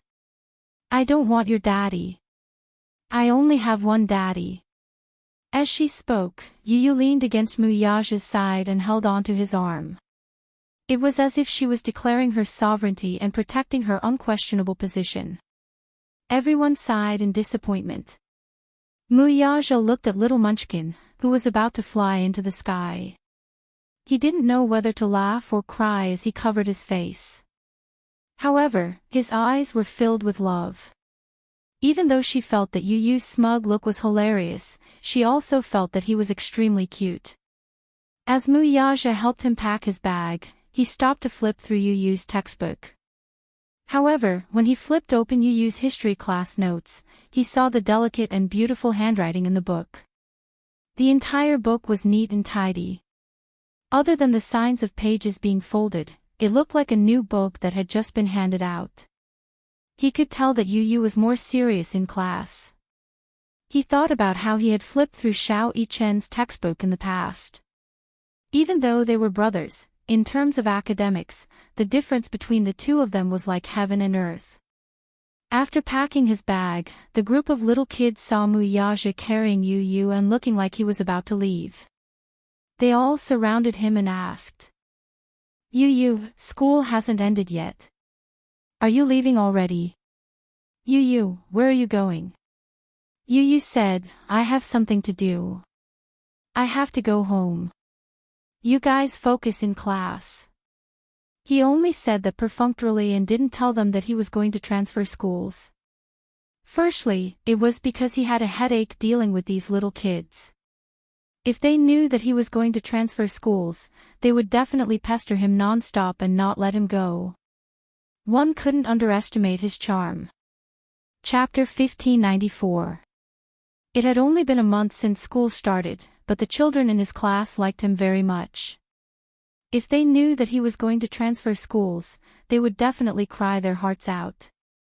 It was easy for children to become emotionally dependent. All right. Everyone was reluctant to see him leave. Goodbye, Yu. Goodbye, Yu, Daddy. The children walked Yu and Muyaja to the entrance of the classroom and watched them leave. Muyaja carried Yu. When he turned around and saw the scene of them sending him off, he could not help but smack his son's butt. Son, you're really popular in class. Yu snickered. Daddy is very popular too. The little guys in the class all like you very much. Little guys. Muyaja was amused by his son's adjective. Baby, you're the same age as them. You call them little guys as if you're an old man. When Yu heard this, he suddenly hugged his son's neck and kissed him on the cheek. Daddy, it's great that you're here today. Muyaja was stunned.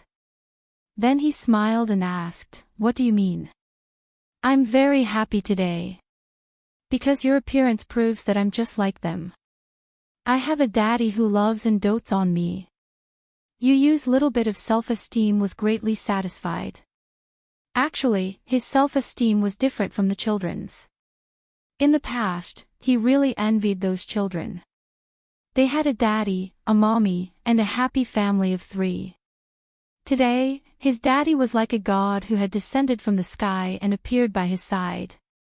Yu gently rested his head on his shoulder. His pink lips curved slightly as he snickered.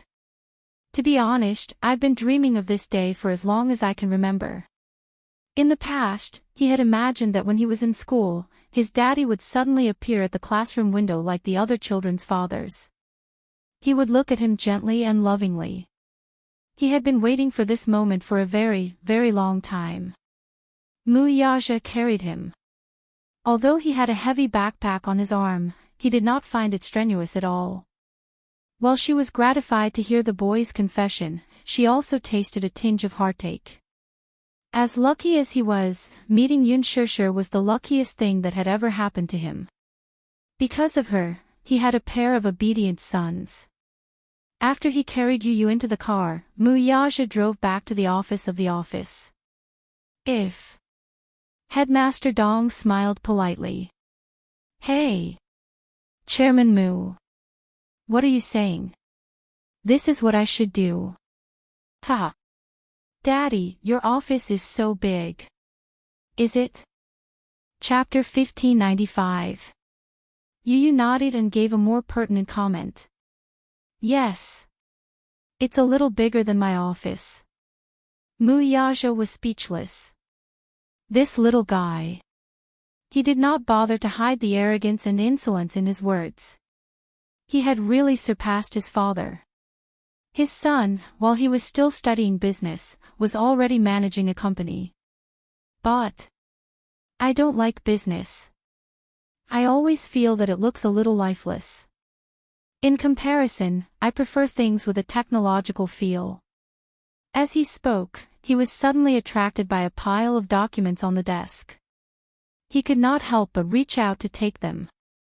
Muyaja, on the other hand, seemed to be deliberately going against him as he quickly stopped the boy's hand from reaching out to grab it. Facing Yu's puzzled gaze, Muyaja blinked lightly and said mysteriously, "Baby, these are the financial group's trade secrets." With that, he narrowed his eyes and pretended to be wary as he sized him up. Yu's eyes twitched violently. Daddy, you're wary of me. Do you think I'm wary of you? You broke through Dishing Financial Group's defense network so easily. I can't guard against you even if I wanted to. Of course. Yu snorted proudly. That's why I can't let you see these trade secrets. Yu's smile froze. Then, he huffed and crossed his arms. Humph.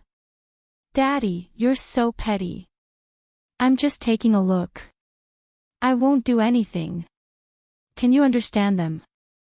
Of course. Perhaps, I can give you some original suggestions. That good? Muyaja teased him. Of course. Then you, show me how to read these documents. Yu made an okay gesture and took the documents. He sat on the desk, placed the documents on his lap, and flipped through them page by page. He was small, and Muyaja's desk was wide, long, and huge. Hence, when he sat cross-legged on the desk, he looked even smaller and skinnier. His chin gradually became sharper. In the past, it was still a little pink, but now it had a handsome face. Muyaja gazed at his side profile. Yu quietly lowered his head and flipped through the documents. Perhaps it was because of the high temperature in the office, he loosened his tie casually. His casual action was gentlemanly and charming. When he grew up, the number of fans that would follow him would probably line up from Beijing to Paris. While Yu Yu was reading the documents for him, he thought for a while and called Lu Jinyu. Lu Jinyu was a mysterious subordinate of his. According to seniority, the man addressed him as Big Boss while Mu Yaja addressed him as Fourth Boss. Lu Jinyu looked like a gentle and refined man, but he was the most cunning one among his subordinates. The call went through quickly. Before Mu Yaja could say anything, Lu Jinyu smiled and said, "Boss, what orders do you have for me this time?" Lu Jinyu was used to going straight to the point. This was because he knew that time and efficiency were Mu Yaja's pursuit. He never liked to bluff.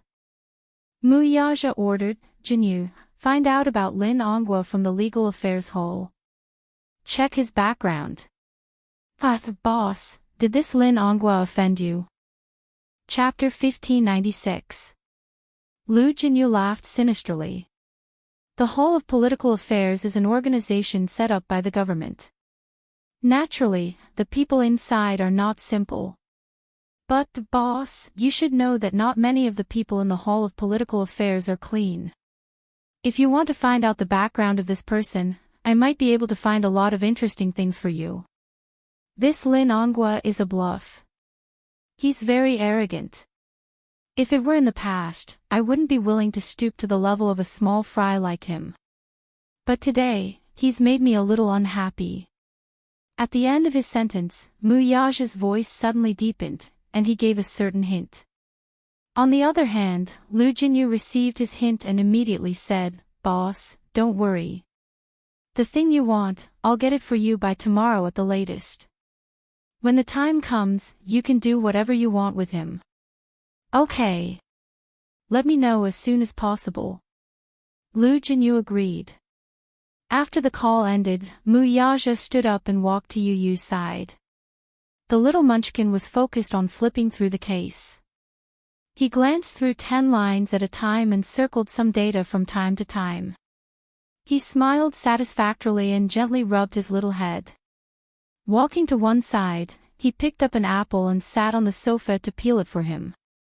After peeling the apple, he carefully cut it into small slices and skewered them with toothpicks before bringing them to the little munchkin's hand. His cell phone suddenly rang. Mu Yaja picked up his cell phone and glanced at the screen. It was an unknown number. After answering the call, an unfamiliar man's cautious voice came from the other end. "Hello.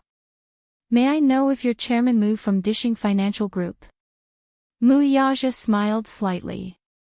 Although the other party did not state his identity, he immediately guessed who this person was.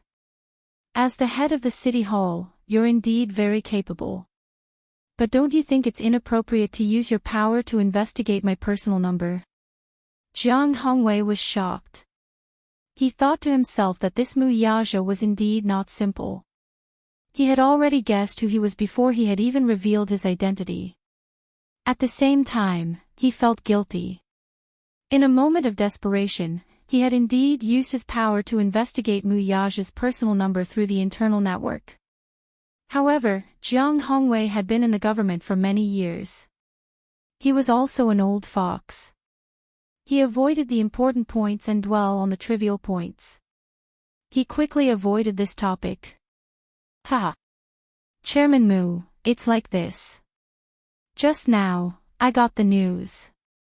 I heard that your men are collecting information about Lin Ongwa. I'd like to ask, what's going on? Did he offend you?" Jiang Hongwei was over 50 years old. To be able to sit in such a position as the city hall director, he was definitely not an ordinary person. Even if there was a slight disturbance, he would be extremely alert. As soon as he gave the order and Lu Jinyu did something, the news reached Jiang Hongwei's ears. People like them had always been very sensitive to this kind of thing. They had called in a hurry just to sound out the situation. Mu Yaja couldn't be bothered to pay attention to him. He lazily asked, "What do you think?" His words had a deep meaning, but it made Jiang Hongwei even more worried. Chairman Mu, tell me, how did Lin Onghua offend you? Offend you? Mu Yaja laughed mockingly. I'm afraid it's not appropriate for you to ask me this question. Chapter 1597. Mu Yaja said slowly, the people in the city hall are all so capable. Director Jiang, if you don't control your subordinates, you won't be able to protect yourself if something fishy happens to them. These words made Jiang Hongwei extremely anxious. For someone as experienced as him, he could naturally sense that something was amiss with just a few words. It seemed that Lin Onghua had offended the person he shouldn't have offended the most. However, he had already expected this to happen. His phone call was just to sound out Lin Onghua. Naturally, he didn't care about Lin Onghua. Still, after working together for so many years, some interests were intertwined. Jiang Hongwei was worried that Lin Onghua would be foolish enough to provoke Mu Yaja into a fit of rage. If that were to happen, the whole city hall would be wiped out in one fell swoop. It wasn't easy for him to climb to his current position. He had worked hard for more than 20 years and settled down in the political arena where there was a knife hidden behind a smile for many years to achieve the glory he had today. He couldn't just let someone drag him down and take him down from his position. For people like them, benefits were intertwined. Hence, when necessary, he had to cast aside all his relationships to prevent himself from falling into the water. That would not be worth the loss. Chairman Mu, it seems that Lin Onghua must have caused you trouble. I didn't mean anything else by making this call. I just wanted to ask, how are you going to deal with him? By the way, Chairman Mu, I hope that you won't implicate the innocent because of Lin Onghua. As he said this, Jiang Hongwei laughed awkwardly. Mu Yaja chuckled along, too, but he quickly stopped laughing. His voice deepened, but it was filled with an irresistible authority. Implicating the innocent. Ha! Let's see how you stand on this matter, Director Jiang. Anyway, this Lin Onghua isn't reliable. He uses his status to do whatever he wants. If you keep such a subordinate by your side, he will only harm you. As for how I'm going to deal with him, you don't have to ask. If you know what's good for you, you probably know what to do next. Jiang Hongwei was silent for a while on the other end of the phone. He suddenly understood and said with a smile, Chairman Mu, don't worry. I understand what you mean. Next, I'll do what you want me to do. After saying this, he thanked him profusely and hung up the phone. Less than 15 minutes later, Lu Jinyu called to say that an anonymous email had been sent to his mailbox. The email contained some evidence against Lin Onghua.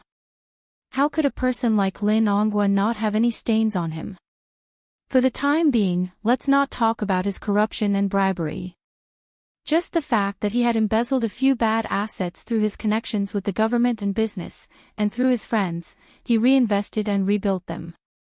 Moreover, the stolen money amounted to more than $1 billion, which was enough to send him to prison for the rest of his life. There was no need to think too much of him. Jiang Hongwei wasn't stupid. He was a shrewd person. Seeing Lin Onghua's decline, he couldn't just sit by and watch. He also couldn't let himself be dragged down by him. Lin Onghua was a very capable person. As his chess piece, he had also obtained many benefits for him. However, a chess piece was a chess piece after all.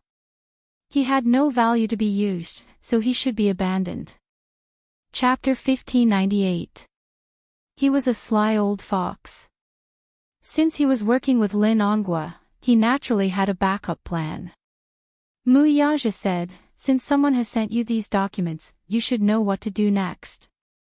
On the other end of the line, Lu Jinyu laughed inwardly. Jiang Hongwei is indeed a sly old fox. He's really good at adding insult to injury. This kind of person is not easy to control. Fortunately, I still have some evidence of his crimes in my hands. Mu Yaja hummed in acknowledgement before changing the topic. You can handle this matter. I'm at ease with you handling it. What are you talking about, boss? When have I ever made a mistake? Just wait for my news. With that, he hung up the phone. Muyaja got up and walked to Yu. He saw that the stack of cases beside him had already been dealt with. He picked them up and glanced at them. When his gaze fell on the comments at the end, he raised his eyebrows in surprise. Yu was fully focused on reviewing the last document. When he looked up, he saw Muyaja's shocked expression. He was puzzled. Daddy, what's wrong? Muyaja was still in a daze. He had thought that Yu was just being perfunctory when he said that he was going to review the documents for him. He did not expect that this guy would actually read through the documents seriously. He even drew out all the illogical parts of the documents and gave his own explanations. It was clear at a glance. Daddy. There's a problem with the financial affairs of the organization. Yu said meaningfully. Muyaja sneered. There's something fishy about the financial affairs. It's nothing more than those sly old foxes from the Mu family stirring up trouble right under my nose to get a bigger share of the pie. However, they're timid and don't dare to do anything big. Haha. They're so naive to think that I can't see through them. Yu clicked his tongue twice and sighed. No matter how high a mountain is, it's still made of rocks. Even if it's a small problem, once it gets worse, it'll be very serious. I know what to do. After saying that, Muyaja looked at him with gratification and couldn't help but scratch the bridge of his nose dotingly. Your shrewdness is just like your father's. Humph. Using me to boast, Daddy doesn't know how to be ashamed. Yu stuck her tongue out mischievously. Then, she hooked her arms around his shoulders and snuggled into his embrace. Daddy, I miss Mommy. I miss her so much. I feel like I haven't seen her for hundreds of years. As he spoke, his little face collapsed in grievance, but his eyes were filled with sadness. Muyaja's face darkened slightly. For the past few days, Yunshusher had not sent any messages. As for Yu, the most recent time they had been in contact was during a video call last weekend. In the video call, Yunshusher was dressed in an ancient costume. She didn't even have time to remove her exquisite makeup. Her clothes were scattered and she wore a golden hairpin with tassels on her head. She couldn't hide her fatigue. When she had the video call with him, she had been secretly hiding in the changing room during a break in filming. She had purposely lowered her voice when she spoke. After that, other than a few messages, they had lost contact. Yu could only pitifully find out about Yunshusher's updates from the production team's official Weibo account. He missed her dearly. For the past few days, Xiao Yichen wasn't as active as before. Sometimes, he would sit quietly on the sofa and browse the official Weibo account of the production team of Lethal Beauty. Chapter 1599. Yu said, "It's Mommy's birthday next Monday. I've always been the one to celebrate Mommy's birthday in the past." As he spoke, he was reminded of Yunshusher's busy schedule. After a pause, he said resentfully, "But Mommy is on set this year. Daddy, can't you think of a way?" Upon hearing this, Muyaja fell silent. At night, an uninvited guest appeared outside Xiangdi Walk. It turned out that Lin Ongwa, who had caught wind of the news, had brought his wife and son to Yu's doorstep to beg for Muyaja's forgiveness. Lu Jinyu acted quickly, and Lin Ongwa was well informed. When he heard the news that night, he felt uneasy. Hence, he personally brought his wife to apologize to them. Otherwise, his life would be ruined. Muyaja was in the study. Hence, Yu put on a coat and walked out of the door. He saw Lin Ongwa and Wang Guimiao standing outside, looking uneasy and frightened. When they saw him, they looked as if they had seen their savior. Both of them went up to him and pleaded with him through the luxurious iron door, "Yu, is Chairman Mu home?" Let me see Chairman Mu, will you? All right. Uncle is begging you. At this moment, Lin Ongwa was no longer as arrogant and overbearing as before. His worried face was full of helplessness. Beside him, Wang Guimiao looked even worse. She was bloated and looked gloomy. Her eyes were red and swollen, as if she had been crying miserably. At this moment, she was no longer wearing the exquisite makeup she had been wearing in the afternoon. Her face was gloomy and gloomy. After leaving school today, Lin Ongwa had given Wang Guimiao and Lin Feng a good scolding, but he still could not vent his anger. Wang Guimiao felt wronged and indignant. However, she was stubborn, so she retorted stubbornly. In a fit of anger, Lin Ongwa looked at her sternly and slapped her in front of everyone in the office. Wang Guimiao and Lin Feng were stupefied.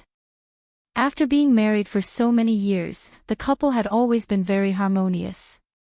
The reason why Lin Ongwa could be where he was today was because of the support of the Wang family. Therefore, even if there were many things about Wang Guimiao that made him unhappy, he still tolerated them. Today was the first time he had hit her. Wang Guimiao couldn't believe it. Filled with anger and grievance, she burst into tears in front of so many people.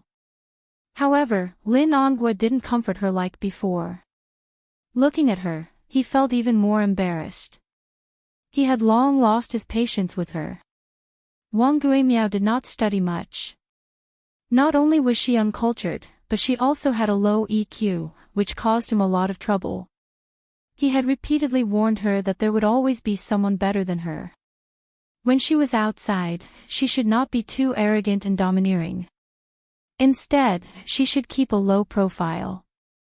Given his position, he had to be careful in everything he did. The slightest carelessness could lead to a bottomless abyss. There was nothing wrong with keeping a low profile. How many people had died because of their high-profile style? However, Wang Guimiao did not understand this logic. Today, she had caused a huge disaster for him. Thus, even when she cried, he couldn't be bothered to comfort her. He was still worried about it. His heart was in a mess. He didn't know what to do at the moment. Wang Guimiao was crying beside him, which made him even more upset. The couple had a big fight because of this. Chapter 1600. In his anger, Lin Ongwa yelled at her, "Wang Guimiao, oh Wang Guimiao. Do you know who you've offended today? Do you know? The person I've offended today can kill me with just one finger. Perhaps with just one word from him, my great future will be ruined." She shouted disapprovingly, "What are you afraid of? Don't you still have my family? Why are you so agitated?" She was so self-righteous that it was impossible to reason with her. Lin Ongwa was so angry that he laughed. His face was ferocious, and he had never lost control like this before. "Ha! Wang Guimiao, I told you that you're a frog in a well, but you don't believe me. How powerful do you think your Wang family is? It's just tens of millions in assets. In other people's eyes, the Wang family is just a nouveau riche. Do you understand nouveau riche? Do you think you have the ability to go against the Mu family? It can't be that serious, right?" "What do you mean it can't be that serious? Don't you know how much the Mu group has? Hundreds of billions in assets, what kind of concept is that? There are many interests behind them. Even if they don't cover the sky with one hand, they're still a first-class family in the capital. Do you know what it means to offend the Mu family? They have connections in both the underworld and the government. With their background, who cares who you are? It's just a matter of opening and closing their mouths. I think you're muddle-headed. You still haven't recognized this point. King." Lin Ongwa was so angry that he gritted his teeth. He pointed at her and said word by word, "My King brilliant life will be ruined by your hands sooner or later." "No." He paused and said sternly, "The Lin family and the Wang family will both be ruined by your hands. These words were said in anger to scare her.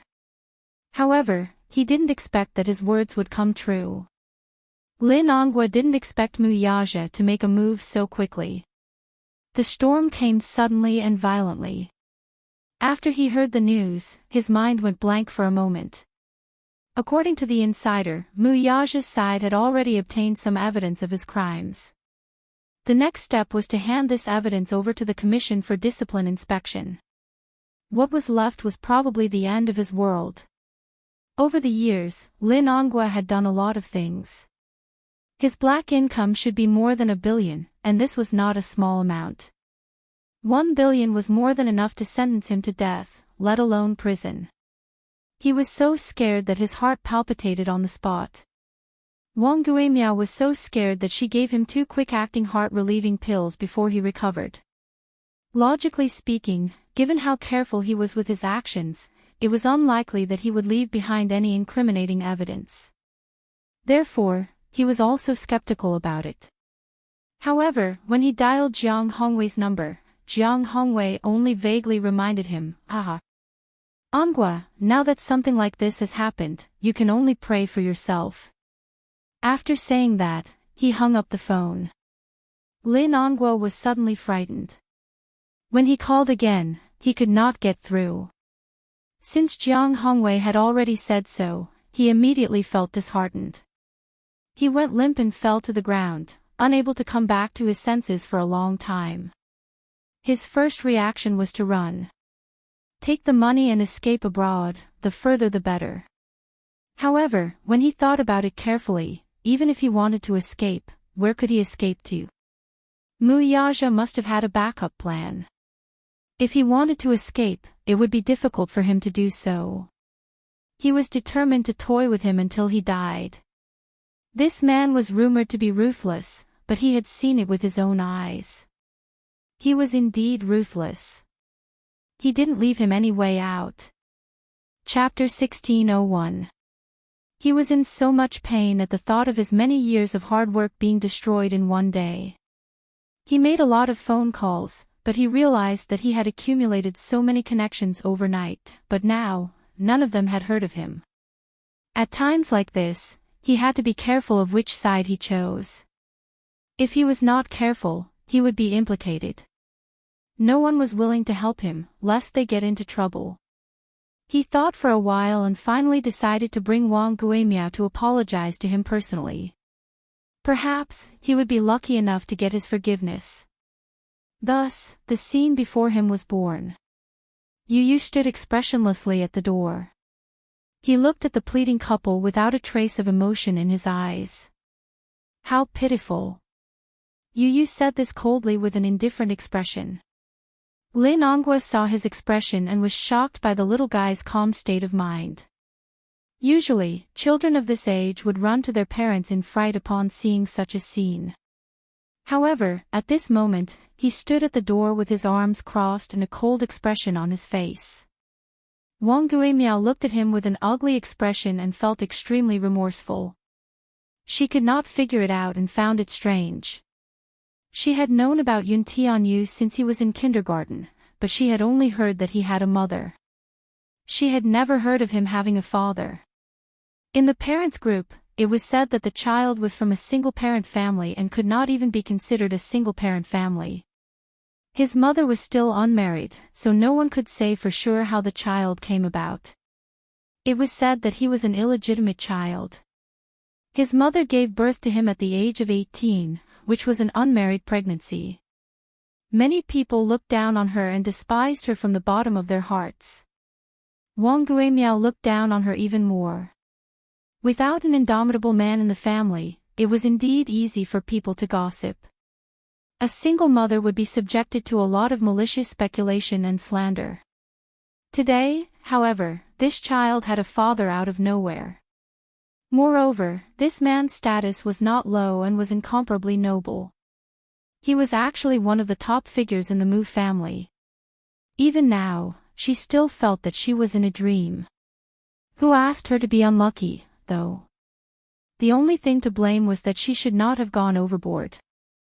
Lin Ongwa went up to him and begged again, "Little master, can you please invite your father out? I have something to ask of you. What is it? Can't you tell me? Yu said casually. Lin Ongwa was embarrassed for a moment, but he knew that this child was obviously making things difficult for him. Thus, his face turned red. He clenched his teeth and actually knelt on the ground with a plop. It was late at night and the ground was cold. He knelt down, almost without hesitation. Yu was not surprised to see him kneel down. At the same time, she looked at Lin Ongwa meaningfully and smiled. Mr. Lin, why are you doing this? What are you trying to do? Little Lord, I'm here to apologize to you and your father.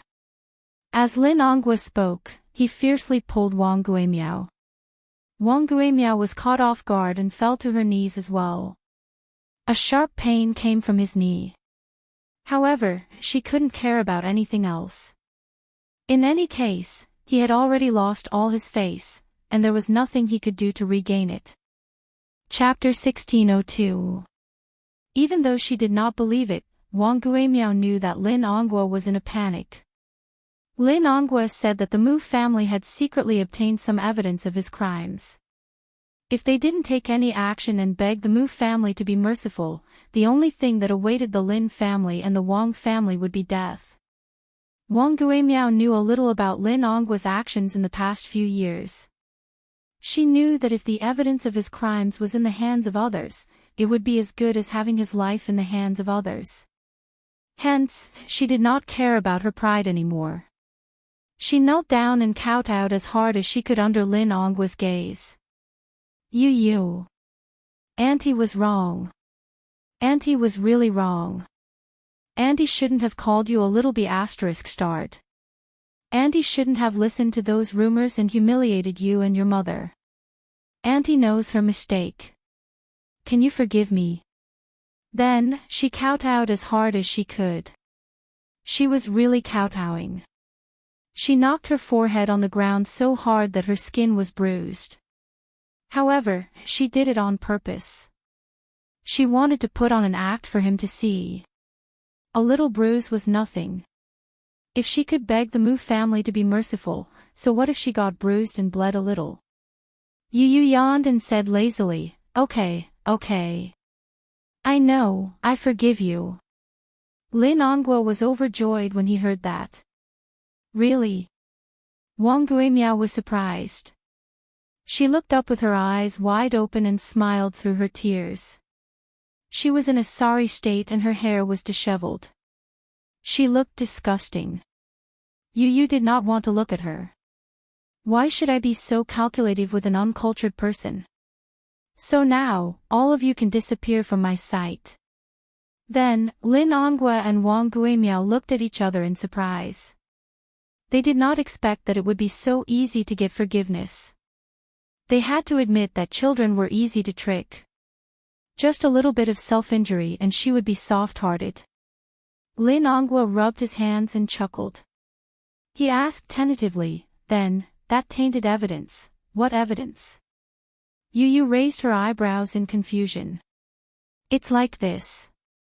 Chairman Mu, can you plead for me? Ask him to be merciful and let me off. Don't hand over those things to the Commission for Discipline Inspection.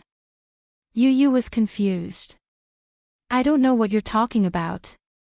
It's so cold outside. I'm going home. Wait. Like a drowning man, Lin Ongwa called out to him hoarsely and asked, Yu, didn't you forgive your uncle? Yes, that's right. Then can you ask your father to let me go? This doesn't seem to work. Ah. Yuyu's lips curled into a sinister smile. My daddy hates you. Lin Ongwa froze. Beside him, Wang Guimiao's joy turned to sorrow. The smile on her face froze in an instant, and despair appeared in her eyes. Yu said slowly, no one can change my daddy's decision. I'm sorry, Uncle Lin.